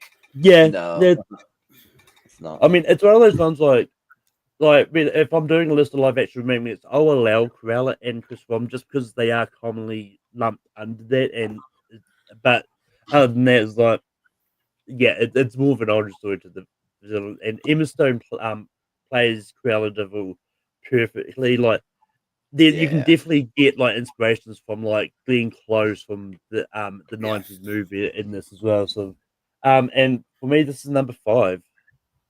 Ooh, number 5. All right, so that puts it at 11.5. But honestly, though, like Emma Stone's becoming maybe one of my favorite actresses working today, because she's really been having some great roles. So yeah, especially making some Norgos. Yeah, she's been making some great career choices, I would say. Yeah, but let's see. So it'll be right at the 12th spot. That's already empty because it's 11.5. We round up to 12. So there you go. So now we have a huge block. Wait. You might need to move one up. What? The top part is all screwed up. Oh yeah, here 1, 2, 3. Yeah, for some reason they're getting jumbled up. Yeah, it's weird. I don't know why, but yeah, but everything else looks good. This has gone to the opposite of last time, where we started off filling up the top parts first before. Yeah, right. Yeah, they all ended up in the middle first. Yeah, right. So it's kind of weird because we started off, even this episode going a little high, but then it kind of evened out. But next up we got Toy Story 3, and I believe it's Brian first. Yeah. Yes. Yeah. Yeah. For me, the Toy Story 3 is great. It's nominated for Best Picture. One of the weird animated film nominated for Best Picture. Great voice work. Great. Sort of like elements of Cool Hand Luke and Great Escape elements toward the last act. Has some great voice work. I have it ranked at number 7. All right, number 7. Okay. Yeah, for me, I think Toy Story 3 is amazing. I think that it's nearly a masterpiece. I think that's that's hands down my favorite Pixar movie, and it's my favorite of the Toy Story series, obviously. They just have a lot of cool stuff, like the Cool Hand Luke stuff, and like the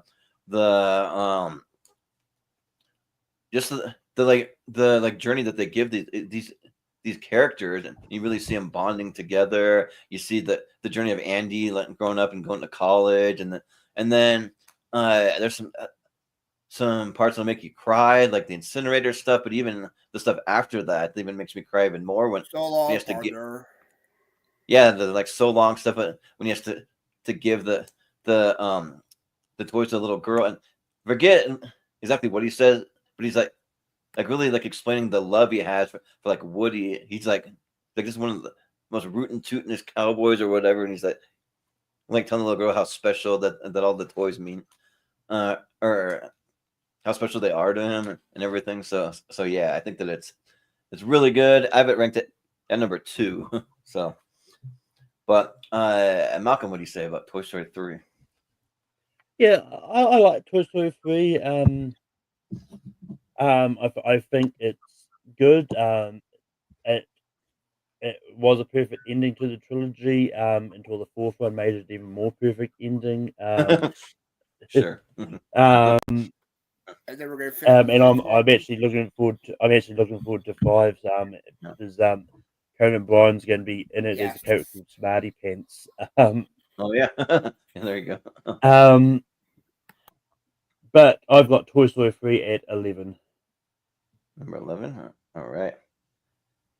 And Ross, what do you say about Toy Story 3? Oh, it's my favorite Toy Story movie, and I'm also looking forward to 5 only because it's going to be about toys versus technology, about how the kids aren't playing with them anymore. So I think that's a really interesting take. Yeah, so I put this at number 1. Cool. Yeah, number 1. Sounds good. And yeah. also, Ernie Hudson is going to be as Combat Carl for Toy Story 5. Oh, yeah, that's right. Yeah, he's gonna taking over for Carl Weathers, who passed away. Yeah, for Carl Weathers. Yeah, so that's cool. Yeah. That'll put it at a 5.25. So maybe the highest one so far. Maybe. Let's see. Be a number 5. Yep. No, we're LionKing at number 4, so it'll take the 5 spot. So there you go. Well, you round down and do 0.25 anyway. So 5. Yeah. Yeah. Be 5. Yeah. So yeah, we only got the top and the bottom left. So we'll see what happens. So we have Tom and Huck up next, and it'll be me first. And yeah, I think Tom and Huck's fine. I've seen it like twice, but it's been about 20 years since I've seen it, and I just not want to really go back to. If I'm going to go back to a Huckleberry Finn, it'd probably be the Adventures of Huckleberry Finn with Elijah Wood. Yeah, because that one I just like the relationship between Huckleberry Finn and Jim in that one. That was pretty good. But Tom and Huck is fun though. It's at the height of the Jonathan Taylor Thomas stuff when he was like the heartthrob and he's on all those teen magazines they used to have, all that stuff. I need to see where I actually have it, but I have it ranked pretty low just because I don't go back to have it ranked at number 21 for me. So yeah, but Malcolm, what do you say about Tom and Huck? I watched Tom and Huck for the first time recently because I was in the 94 letter series, 95 letter series. Was it yeah, I think it was 95. Yeah. 95 released. Yeah. But yeah, it's okay. It's one I probably won't go back to, honestly. It's like yeah. But I mean, maybe like it's on Disney Plus. If I want to go back to it, I'll go back to it. But it's not sure. But yeah, it's number 23 for me. Okay, 23. Ross, what do you say about Tom and Huck? It's okay. I remember I liked it when I was a kid. I haven't rewatched it maybe like 20 years. And I remember there was something about that. Like I remember they would have to change something the bad guy's name nowadays. Yeah, because that's so bad, But yeah, so they're at number 22. What is the bad guy's name? Can you even say it or not really? His name is Injun Joe. Injun Joe. Oh, okay. Yeah. They have to, right? Yeah. So would you have it ranked, Ross, again? Or would you say 22? Okay, 22. And then Brian, what do you say about? I mean, it's like with Pure Pad. They ask what makes the red man red. Yeah, right. But yeah, I do enjoy Tom Huck. I do enjoy the guy who played Professor Kiwi when he was showing up in the film. But yeah, Yeah.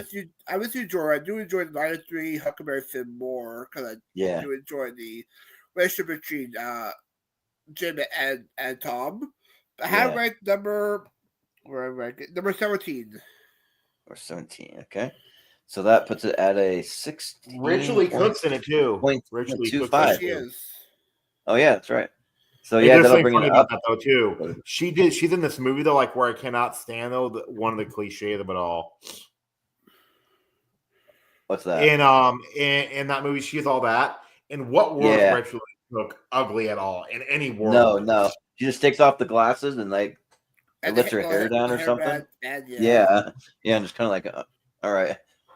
They make a joke about it in the movie Zoolander, where he's like, "Here, let me fix that," and then he like takes her glasses off, and then he's acting like he's doing all this stuff, but all he does is just make her hair go down, and then it's like, it's like okay, yeah, but yeah, I'm pretty sure that we can all agree to bring it down. I'm pretty sure. Yes, down. I don't think anyone's gonna want to bring it up. So yeah, it'll be number 22. So, but here's another one that some people might call a live action remake, but it's actually not. Is the Rudyard Kipling's The Jungle Book from the 90s. So one, I believe. yeah. So it's really high up there. Yeah. For me.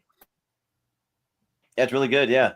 And I believe that it's me first for this one, and yeah, the Jungle Book's really good. I mean, I've already said it before that when I saw it in theaters as a kid, I remember I just walking into the theater and asking my mom if we can go see it again immediately, like right then and there. And I really wanted to see it, and that was the first time I ever remember feeling like that after coming out of a movie, and I was like, that was so good, and yeah, I'm a big fan of it, and I like is it Robin Shue? I can't remember who like plays like the main like oh yeah, that's what it is.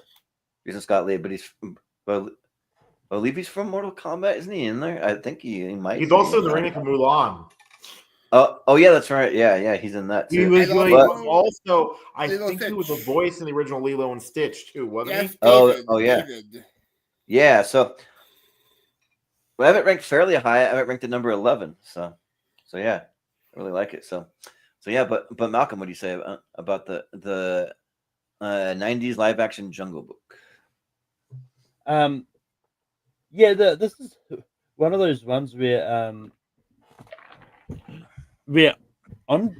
interested in maybe actually reading the book, because it's one of those ones that like, I don't know on if this is more accurate to the book or if the animated movie is more accurate to the book. Because, yeah, true. But yeah, I did watch it. Like, Dogs agree. Yep. The dogs concur. I did watch it for this and it's okay. It's ended up number 21 for me. Number 21. All right, and also as a pretty great a villain played by Carrie Elwes, I think. She's really pretty villain. No, and also like Lena Headey. Headey's in it from Dread. Oh yeah, she's in it too. Yeah.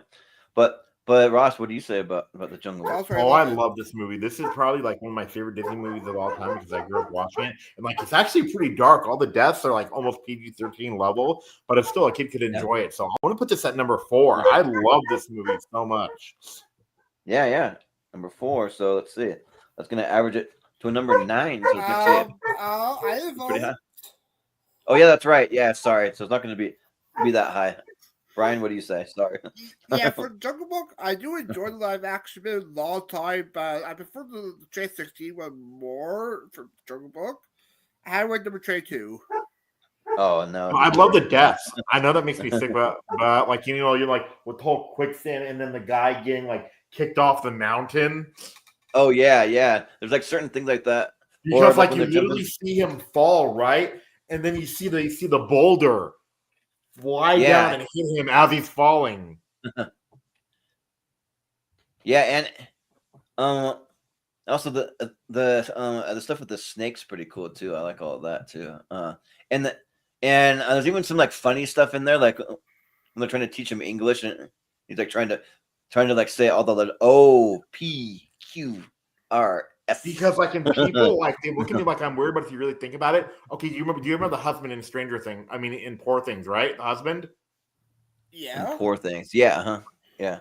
Basically, Carrie Elway's character in. Yeah. It is a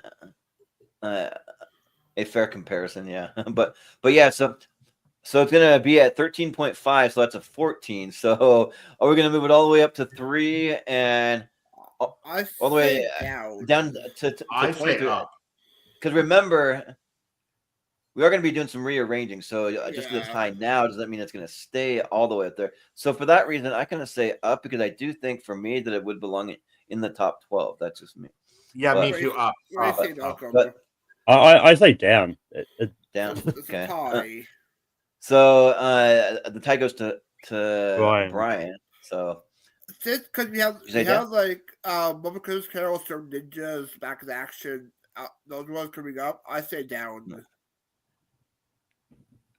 Okay, yeah, that's fair. Yeah, so it'll go to down to number 23, but it is really good though. Like I think it, like maybe with another panel, it might end up there. But next up we have the Little Women from 1994, and I believe that it's Malcolm first. So what do you say about Little Women? Yes.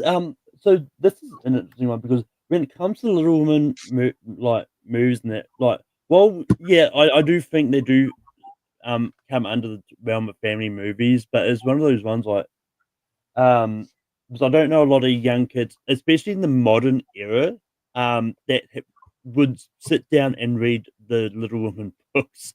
Just because like, a lot of kids don't really read like old books these days, and so they may not appreciate it as much.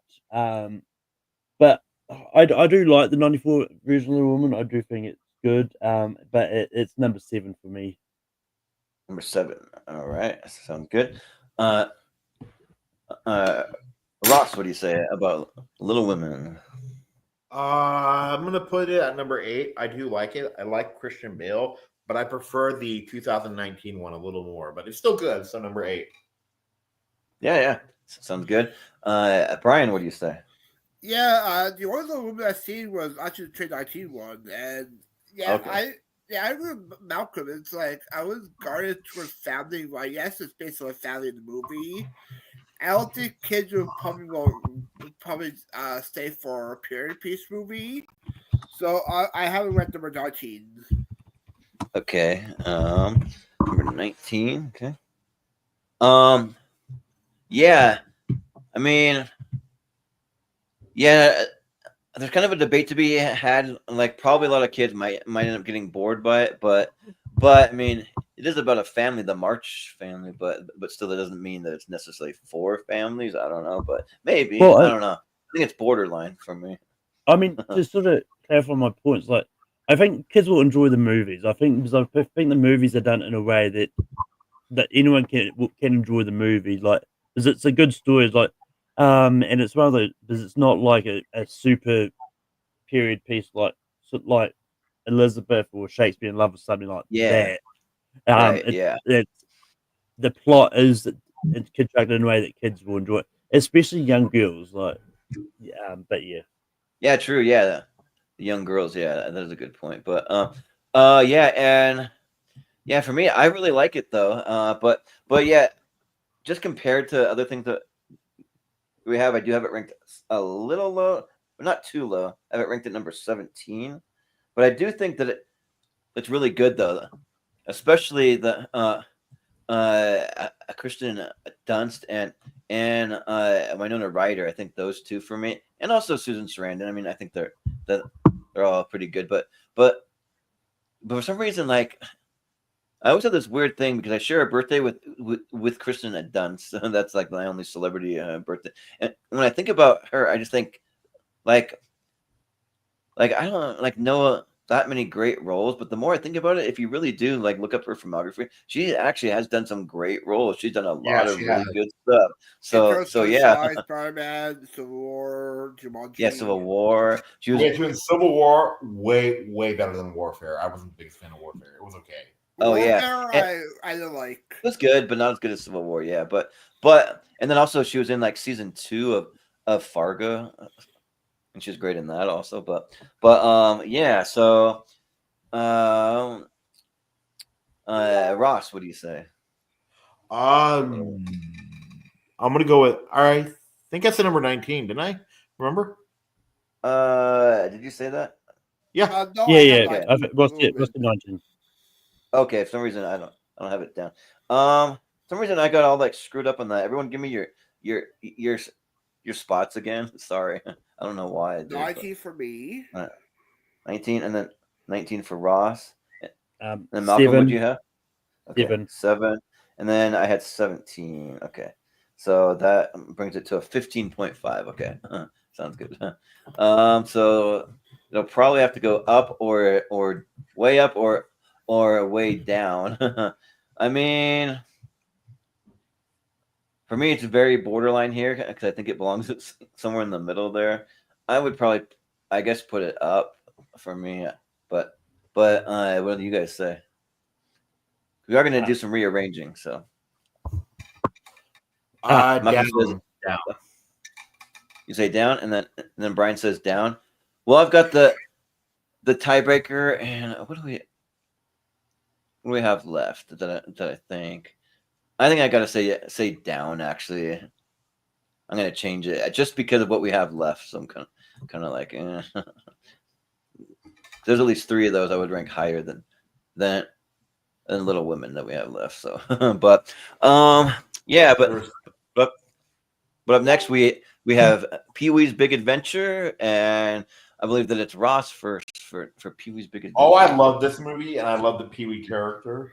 Like, it's just so like out there and funny. So I'm gonna put this at number 3. It's really high, I think, and this is a good number family 3. movie. Oh, nice. And also I have to walk to ask. It'll be Brian's turn. But have you seen any of the documentary yet? I'm gonna start it tonight. I'm gonna start it tonight. Nice. I haven't seen it yet, but I might watch some of it tonight. Actually, also, yeah. But what do you say about Pee-wee's Big Adventure, Brian? Yeah, I'm a big Pee-wee fan. Love the TV show. Grew up with watching it. I met him at a convention before his passing. Got Nice. Pee-wee Cool. there. I love the documentary. I have episode 2 to watch, but I finished episode 1. It's great. They even talk about the movie in part 1 and episode 1, I believe. Number 1. It was number 1. Okay. Yes. Wow, nice. All right. Yeah. For me, so this movie's growing on me because I do love. Was it directed by Tim Burton? I think it was his first movie. Yep. Yeah, and I'm a big Tim Burton fan, and also like especially like the Danny Elfman score, like that's really good. Yeah, and like this is a movie that's growing on me over time. When I first saw it, like, and even the Pee-wee's Playhouse, like I watched it as a kid, but I remember thinking like, I don't know if I really like this or not. Parts of it are fun, and parts of it are just so weird and like wacky. I'm just like, I don't know if I love it or not. Maybe, but over time, it's movie is really growing on me. So I have it kind of in the middle. I have it at number 16 for me. So yeah, but Malcolm, what do you say? To hear my full thoughts on Pee-wee's Big Adventure, you can watch me, Brian, and Austin talk about it on Wheel of Movies. It was a while ago now. Nice. Passed away. Oh yeah. Yeah. Right. Yeah. But I do like the movie. It was just because with this one, there's a lot that I like more than it. But I've got it at number 18. Okay, so number 18. So that means it's gonna be at a 9.5. So it'll be at a 10. Yeah. So we have to decide if it goes up or if it goes down. And like I'm Up. kind of split, but Up.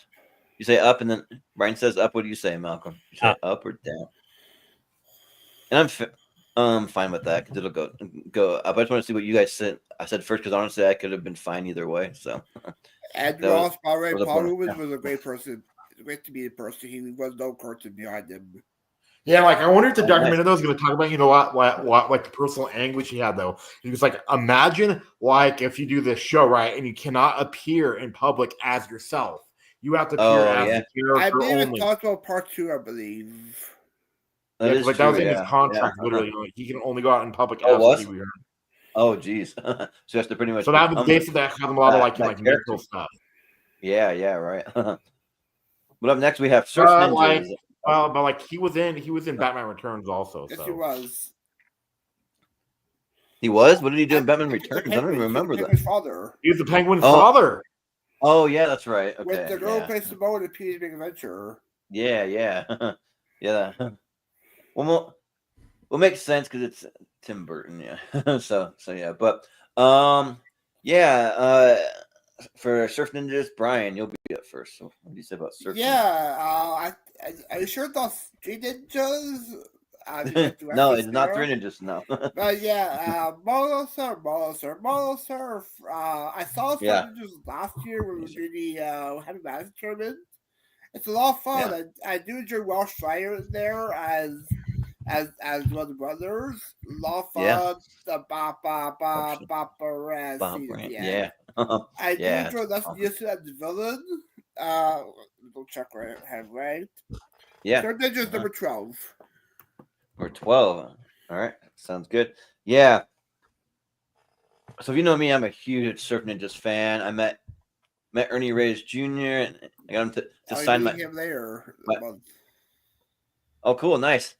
I got him to sign my copy of Surf Ninjas, and then I met Rob Schneider, and he signed my copy of Surf Ninjas, and he was actually pretty excited to be signing Surf Ninjas out of any movie. Because he's like, oh yeah, not a lot of people bring me a copy of Surf Ninjas to sign. It's usually other stuff. So did you have so to it or that's no cool. vote? That's what I say to do No. at cons too. Like if you meet somebody famous, talk to them about something that like not every single person will talk to them about, because they'll have a real more real conversation. Because so I got to talk to him, for like probably about 5 minutes about it, and he didn't write any kind of quote, but I was talking to him about Leslie Nielsen, and I was just like, man, like I wish Leslie Nielsen was alive because he was such a legend, and like even Rob Schneider was like, yeah, he was so great to work with, probably one of the like most like the smartest comedic actors that he's ever worked with, and he's like, here, I'll do one better, and he just he opened it up and he signed Leslie Nielsen's name, so I have Leslie Nielsen's name on there, but it's signed by Rob Schneider though. Just kind of funny. so yeah, because he's not allowed. They said that you could do it.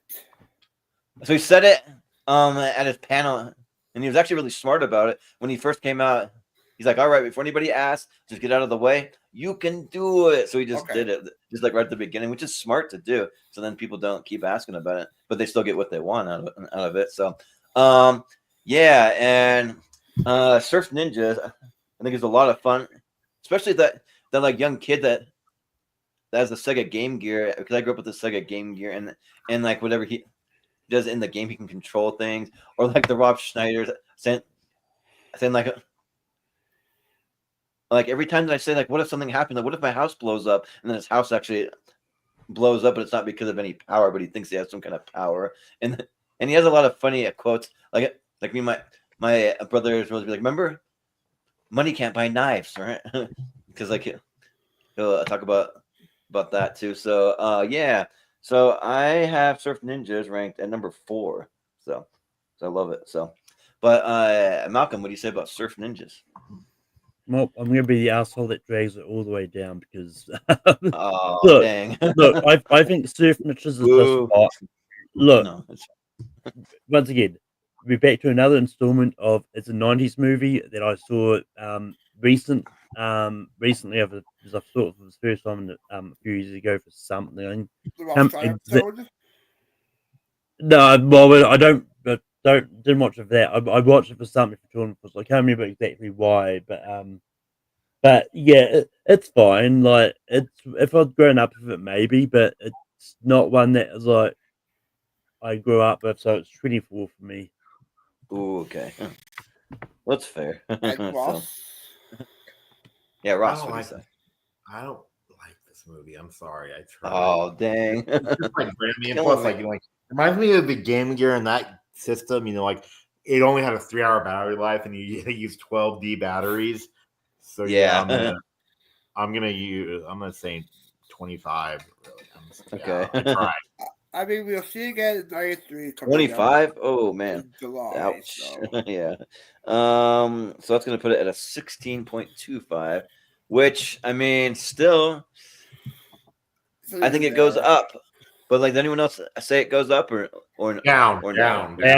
I said down. down because there's other movies left on this list. There's one more movie that I like Okay. way more. Same All right, here. but to be fair, I don't think it's the worst movie on the list, even though Ross, you have it at number 25, but that's fine. So, what do you think is the worst movie then? The worst movie is probably Paddington for me. But I'd say probably Pear Brigade, but I haven't seen that one though. So yeah, no, yeah. actually, 12 Angry Men because that's not family. Yeah, that's true. But the 2 movies left. We got a Muppet Christmas Carol. So and it'll be me first. And yeah, I'm an absolutely huge fan of the Muppets Christmas Carol. Actually, I should have got into my Christmas stuff so I could wear my Muppet Christmas Carol shirt because I actually do have one. But like once the Christmas season is over, I kind of like put it all on my top shelf of my closet and just save it to the next year to wear it because I don't want to wear it out when it's not Christmas time. Like put it through the wash and wear out the design on the shirt and all that stuff. But yeah, the Muppet Christmas Carol is great, and also with Michael Caine, like just acting like he's in an Oscar and like award-winning performance, like the greatest of his career almost. But then he's in a Muppet movie, which like it's still like really fun though that he did that because like that's how like some classically trained actors like how it actually worked. How Leslie Nielsen, he was a classically trained actor, but he did amazing comedy because of that. And so yeah, I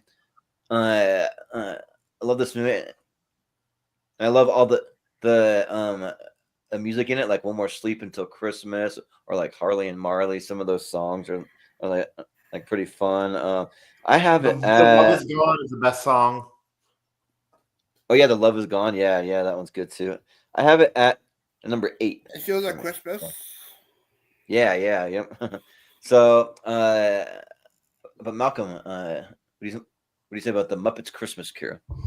Yeah, I like the Muppets Christmas Carol. I think it's good. And yeah, like I was actually recently sort of going for I started doing a Muppets rewatch earlier this year. Then I kind of stopped because I had more things that I needed to watch for other things. But yeah. But I've got it at number 9 for me. Number 9. But also, spoiler alert: both these are going to make the top 12 because that's all we have left. So yeah, but we'll still talk about it. But Ross, what do you say about the Muppets Christmas Carol? I love this movie. Like I came into it late, but it was still great. So I wouldn't mind this being at number 1. Honestly. Yeah. But where do you have it ranked though right now? Number 2. Number 2. Oh, nice. Okay. Brian, what do you say about the Muppets Christmas Carol? Yeah, I do enjoy Muppets Christmas Carol. Not one of my favorite Muppet films. I do enjoy taking my hat to the movie more, but it's still top 3 Muppet film. I love the music, especially Feel Like Christmas, because when I was at Disney World for the holidays, they do sing the song Feels Like Christmas. It gets me emotional every time. And have ranked number 8. Number 8, so a lot of 8s and 9s here, so nice. So it'll be a 6.75 is where it's going to be, and also I like a Muppets Christmas Carol because it features my favorite Muppet front and center, which is Gonzo. He's my favorite. So yeah. R.I.P. to I mean, might as well just put it in 2 because that's where it's going to end up anyway. Yeah. they'll just end up there. Yeah. Also, too, like you want like to know the funny joke to do about that? You know, like the whole like Fezzy wigs. You know, like in the original story, it's Fozzie wigs. Oh yeah, yeah, the Fozzie wigs. Yeah, yeah. Which is funny. At my local mall, we had a candy shop that was called Fuzzy Wigs, but they had some Muppet themed stuff in there, which is kind of cool. Oh, yeah, but yeah, so obviously, I don't know if anyone thinks Looney Tunes Back in Action is number one, but it is going to go there for now. But we'll still talk about it. Actually, now that I moved it out, I don't think it's going to even let me put it back there because that's it. But yeah, I don't think so. But I'll move it up once we vote. We can still just talk about it quick. But yeah, and I believe it's Malcolm first. What do you say about Looney Tunes Back in Action?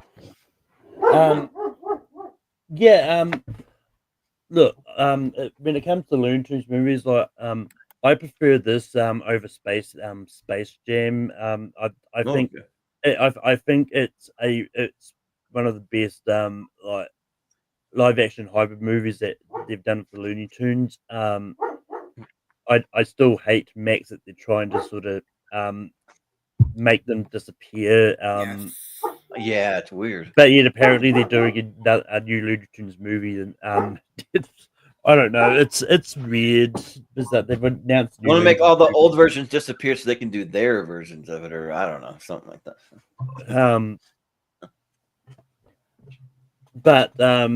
But yeah, it would have been number 20 for me. Number 20, okay.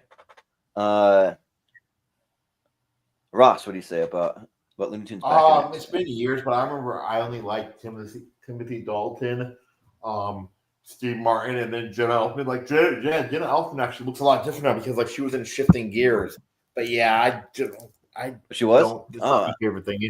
Do you remember the girl that Jamal and I end up with at the end of the season? Oh yeah, that's right. That's yeah. her. She isn't but that. Yeah, she looks different. Yeah. And I only put it at number 20. I put it at number 22, but yeah. Number 22. Okay.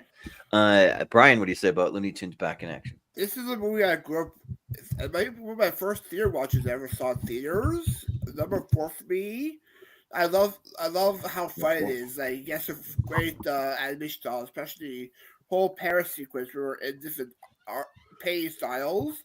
Steve Martin's had a lot of fun with it. Love the Goldberg cameo popping up there as one of the history. Oh yeah, yeah. So great cameos popping up. You got Joel Schumacher directed a Batman movie there. We even had the 80s Batmobile in that sequence. I would love to do like another type of movie like this. Number 4. Yeah, which I'm actually. If I'm looking at the cast, there's a Goldberg, but then there's an Eric Goldberg, and I wonder if they're related because they look similar. No, Eric Goldberg is animator, and Bill Goldberg is wrestler. Okay, because it says that they also does the voice of Tweety and Speedy Gonzalez, I guess. Yeah, but I mean, you also have favorite voice of Tasmanian Devil, so. Oh, he does. Yeah. Whoa. Yep. I didn't even realize that, but yeah, but I saw it. The Looney Tunes Back in Action probably about a year and a half or so ago, and yeah, this movie actually like really knocked my socks off. Like it was really, really good. Like really smart humor, like a lot of just fun jokes and like callbacks and like some really just I don't know, almost kind of parody to an extent. I mean, it's probably not full a parody, but it has that kind of vibe to it though. That just like reminds me of like if this. If you told me this movie was directed by Mel Brooks, I would believe you because like it has that like style of like humor for me. Actually. Yeah, and for me, I have it ranked. Let's see, where do that ranked at number 13. And also, I'm a big Brendan Fraser fan too. So, and one of the best characters in the movie is you have Matthew Lillard talking to Shaggy, who actually does Shaggy later on. Oh yeah. So there's a lot of like meta things like that. Yeah. Yeah. And then other like Warner Brothers characters in there too. It like probably like the best comparison. Like it's like I won't say that it's as good, but it has a lot of vibes of a Who Framed Roger Rabbit. Yes. I think like it has that. kind of vibe, yeah, to it. So, Which have so you met him yet, Brian? Charles Fleischer, or no? I have not actually. I'm hoping to. Uh, Not fan. so I met him, and then he was an asshole to me when I met him. He was not nice. He was total like not like probably like maybe my worst celebrity experience I've ever had, because he just was like angry, like in a bad mood. He was like talking trash about other people there. I'm like, geez, like what's wrong with you? I made a mistake there with Joel Schumacher. Actually, Roger Corman directed Batman film. Oh yeah, that's right. Yeah, but yeah, so obviously it's not going to be number one, probably. I mean, could be, but probably not. I'm going to say. So what we're going to do now, we're going to vote, and if you want to use whiteboards, you can use it, but we're just going to do it like Malcolm does on rank them, and I'll kind of scroll up and down between all of the top 12, but it's anything from 12. So I'll just run it down. We got Cruella, we got Paddington, Pinocchio, we got The School of Rock, we got 12 Angry Men, E.T., Spider-Man 2, Toy Story 3, The Lion King, Kiwi's Big Adventure, The Muppet Christmas Carol, and Looney Tunes Back in Action. And actually, I'm going to grab my whiteboard. So this for number 12? Yeah. Okay. Well, so yeah, so everyone vote for what you would put for number 12, and then I'm just gonna move them. So whatever makes number 12, just move it to that slot, and that's what I'm gonna do. Oh, the film So whoever's in number 12, it moves up, and the film the next slot moves down. No, so it doesn't mean that necessarily it moves down. So it will temporarily, but it's not going to stay there. We're going to go through all the different like 12 to 1, but I think that yeah. So just put what you want to put there. Let me write mine down, and we'll start with Malcolm. So what do you have for number 12? Just because it's the only one that's technically not a family movie, 12 Angry Men. Okay. Yeah, 12 Angry Men. Ross, what do you have for number 12? I was going to say 12 Angry Men number 12 also. All right. Brian, what do you say? And it makes sense, not fan film, but 12 Angry Men for number 12. Yeah, and I would have gone with Paddington, of course. So, I know you're cheaper there. Yeah, so it'll be 12 Angry Men moving down. So for right now, I'm just gonna swap them, but oh, okay then. But yeah, but so now we can just vote for any of the remaining 11 that's left there. So you can kind of see there. Yeah. So we'll go to Ross. What would you put for number 11? Let's see, number 11, I would put Looney Tunes Back in Action. Okay. Brian, what do you say? This customer at least for the trilogy, Paddington. Okay. And I would also say Paddington. It's there. Yeah. And Malcolm, what would you put for number 11? Looney Tunes Back in Action. So it's time Okay. to Jordan. Because Ross went for Looney Tunes Back in Action, Malcolm went Back in Action. And you yeah. Paddington. Oh yeah, you're right. And I had the next tiebreaker. So sorry, Paddington. Sorry. That's gonna be at number 11, which is already there. So we'll just leave it there. Brian, I was hoping Jordan forgot that he had the next tiebreaker. Yeah, right. I mean, as a resident fact checker, a good memory. has to fact check. Yeah, right. He's the fact checker. He knows. No, you don't have to, but so what do I want to put? You want a fact check. You don't have to. Yeah, right. So those are all the movies we have, including these ones. That's just like in school, right? You know, like I have to go to the. I mean, can I go to the bathroom? I don't know. Can you? Oh yeah. Can you? Yeah. Okay. Brian, what do you have for number 10? Pinocchio. And I also have Pinocchio. Yeah. Malcolm, what do you have for 10? Looney Tunes Back in Action. Okay, and Ross, what do you say for number 10? Cruella. Oh, so he switched it up. So it'll be a Pinocchio, which is already there. Whoop. Yeah, but So yeah, Yeah, well, but like that scene though in Pinocchio reminds me of a werewolf transformation, doesn't it? Donkey scene. it kind of does. Yeah. No, because like when Right. like he's screaming, like he's literally like touching Pinocchio and he's going like that, and you suddenly see his hands transforming into the hooves. Oh yeah. Let's see. So now we're on number 9. So Brian, what do you have for number 9? I went first last time. Should it be your turn? Oh yeah. Jordan? So it's me. Yeah. Let me finish writing it. I have Pee-wee's Big Adventure. There. Malcolm, what do you have for number 9? LionKing's back in action. Okay. Ross, what do you say for number 9? Looney Tunes back in action. Okay, and Brian. I went Cruella. Ooh, so it'll be Looney Tunes back in action for number 9. All right. 9. I'll just swap it. Because like isn't Timothy Dalton like playing like a spoof of his Bond? Yes, he is. Yeah, and Looney Tunes back in action. Yeah. Uh-huh. All right, so we're on to number 8, and it'll be Malcolm first. What do you have for number 8 of the remaining? Kiwi's Big Adventure. Okay, Ross, what do you say for number 8? Cruella. Okay, Brian, what do you say? Cruella. Ooh, and I also have Pee-wee's Big Adventure. So it'll be a tie. The tie actually goes to Malcolm because I had it last. So yeah. Pee-wee's Big Adventure. Ooh, Pee-wee's Big Adventure. I've actually been like to the dinosaurs where Pee-wee was. Oh, cool! That's awesome. Oh, nice. That's awesome. All right, so now we're to number 7, and let's see. Gotta decide now because now it's getting like really tough. Ooh, these are all like small timers, but Ross, what do you have for number 7? Spider-Man 2. Okay. Brian. Spider-Man 2. I have E.T. Malcolm, what do you say? School of Rock. Ooh, wow. So it'll be Spider-Man 2 going to number 7, which is my number 1. So there you go.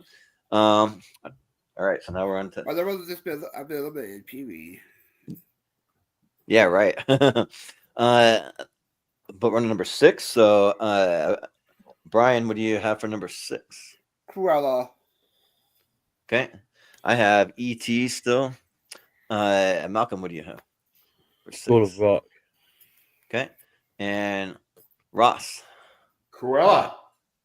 Ooh, all right. So it'll be a Cruella at number 6. All right. So we're on to number 5. I mean, the it's 5 is still more championship, though, right? 5 none. Yeah. So the 5 will be in the championship. This will just kind of be for like the poll and just like how we want to officially rank it. But yeah. So those 5 will be in the championship. Yep. so yeah. But for me at number 5, I have E.T. Malcolm, what do you say for 5? School of Rock. Okay. Ross, what do you say for number 5? Okay, School of Rock. Okay. Brian, what do you say for number 5? Yeah, this is a tough one. I went E.T. on this one. Ooh, so it's a tie. The tiebreaker goes to Ross. So what are you going to put at number 5? School of Rock. Ooh, School of Rock. Wow. Okay. I'm not expecting that. Moving to number 5. Okay. Oh, man, I was all set to maybe, I don't know. We'll see. I'm not really sure which way to go, but I'm just gonna make a decision. All right, so it'll be, I believe, Malcolm first. What do you have at number 4? E.T. Okay. Ross, what do you have for number 4? The Lion King. Ooh, okay. Brian, what do you have for number 4? Entertainment Tonight. Yeah, right. I don't know any E words. I have excellent turtles. I don't know. There you go. E.T. So it'll be E.T. at number 4. All right, so we got our top 3. Fudge, it's getting tough. But let's see. So it'll be Ross first. What do you have for your number 3? The Lion King. Okay. Brian, what do you say for number 3? Mufasa, the Lion King. Mufasa came out last year. Sorry. No, I heard it wasn't that great. Yeah. No, but for me, I have the Muppets Christmas Carol for number 3. Malcolm. Toy Story 3. Ooh, so it'll actually be the Lion King. Going for number 3, so it's already there. Yeah. So now you just put what you have for your number 1 here. So for this one, so and it'll be Brian first whenever you're ready. Number 1, Toy Story 3. And my number 1, I also have Toy Story 3. Malcolm. Well, my number 1 is the Lion King, but out of the 2 that just left, Yeah. it's Christmas Carol. Well, my number 1 Spider-Man 2, but that's like long gone. Yeah, but Ross, what do you have for number 1? Toy Story 3. And wasn't that your number 1 overall? I can't remember what you had for number 1. Yes, it was. Yeah, it was. Yeah, so and then like remember like when she now like when she picks up Woody's hand and she waves goodbye. Oh yeah, yeah, that is. Ugh. Don't make me cry for that. Yeah, but yeah. So I'll just break it down here, and I'll just kind of scroll through them all. I'll even say, even though we didn't have a chance to actually rank them, we'll say 3 honorable mentions. We had Puss in Boots: The Last Wish.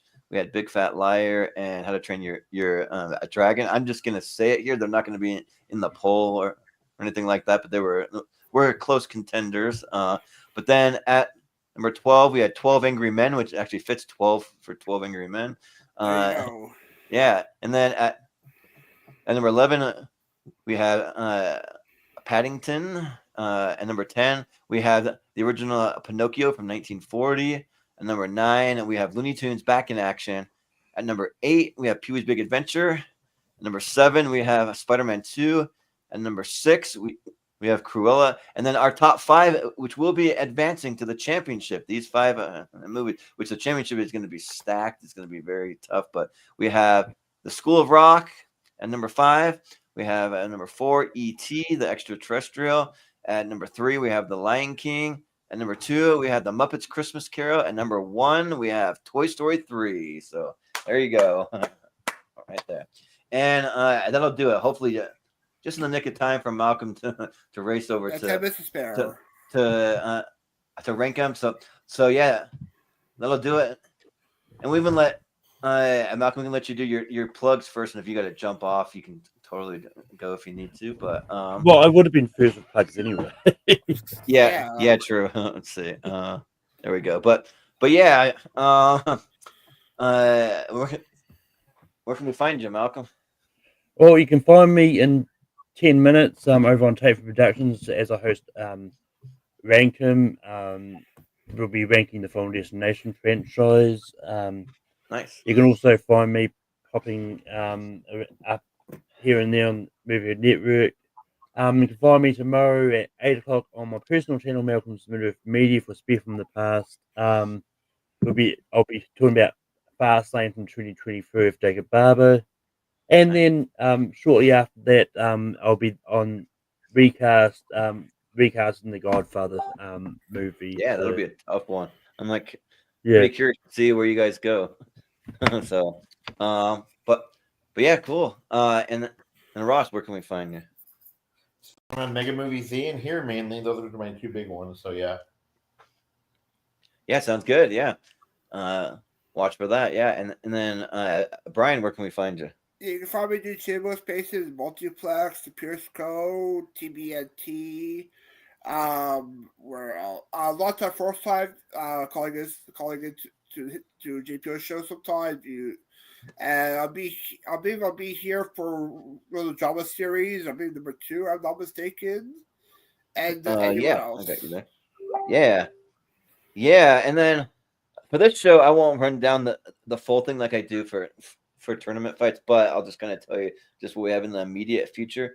You can find us on all the social media if you go to Movie Hero 2120 or Jordan 83616, and then you can find us in the Movie Hero Network group, and that's probably where we're the most active. Probably in about a week from now, if you watch over there, I'll probably have a new schedule up, but I'm gonna wait about a week to do it. But you can get a look at what we have coming up.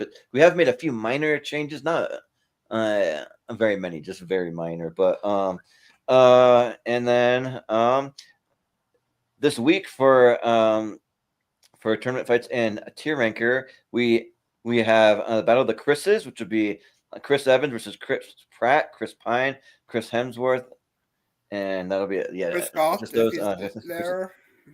And Chris Scott and Chris Diaz, yeah. but and for anyone who is asking for the list in the chat, if you're going to be on that one, I'll be sending it out to everyone very shortly, because we had to make some final tweaks. There was a movie or two I wanted to advocate to get on there. So, and then we're gonna. So one of them I want to have gifted on there, the Chris Evans one, because I really like that one. And then I think there's one other also. He did one with like Alice Eve. Oh yeah, you did that one. I think that's is that the one where they're like in a city somewhere and they're walking around the city or something like that? Yeah, I think it's called As We Go, something like that. Yeah. And then I also tried to advocate, but we just couldn't find room. So unfortunately, this one didn't make it. But I want to advocate for a perfect getaway for Chris Hemsworth, because I think there's a fun little horror movie. But we wanted to make it even and like keep all the amount of movies that they're gonna have even. So they each have, I don't know, whatever 64 divided by 3 is. I don't have my calculator anymore, but yeah. So we'll divide divide by 1, 2, 3, 4, because we have 4 Chris's. Yeah.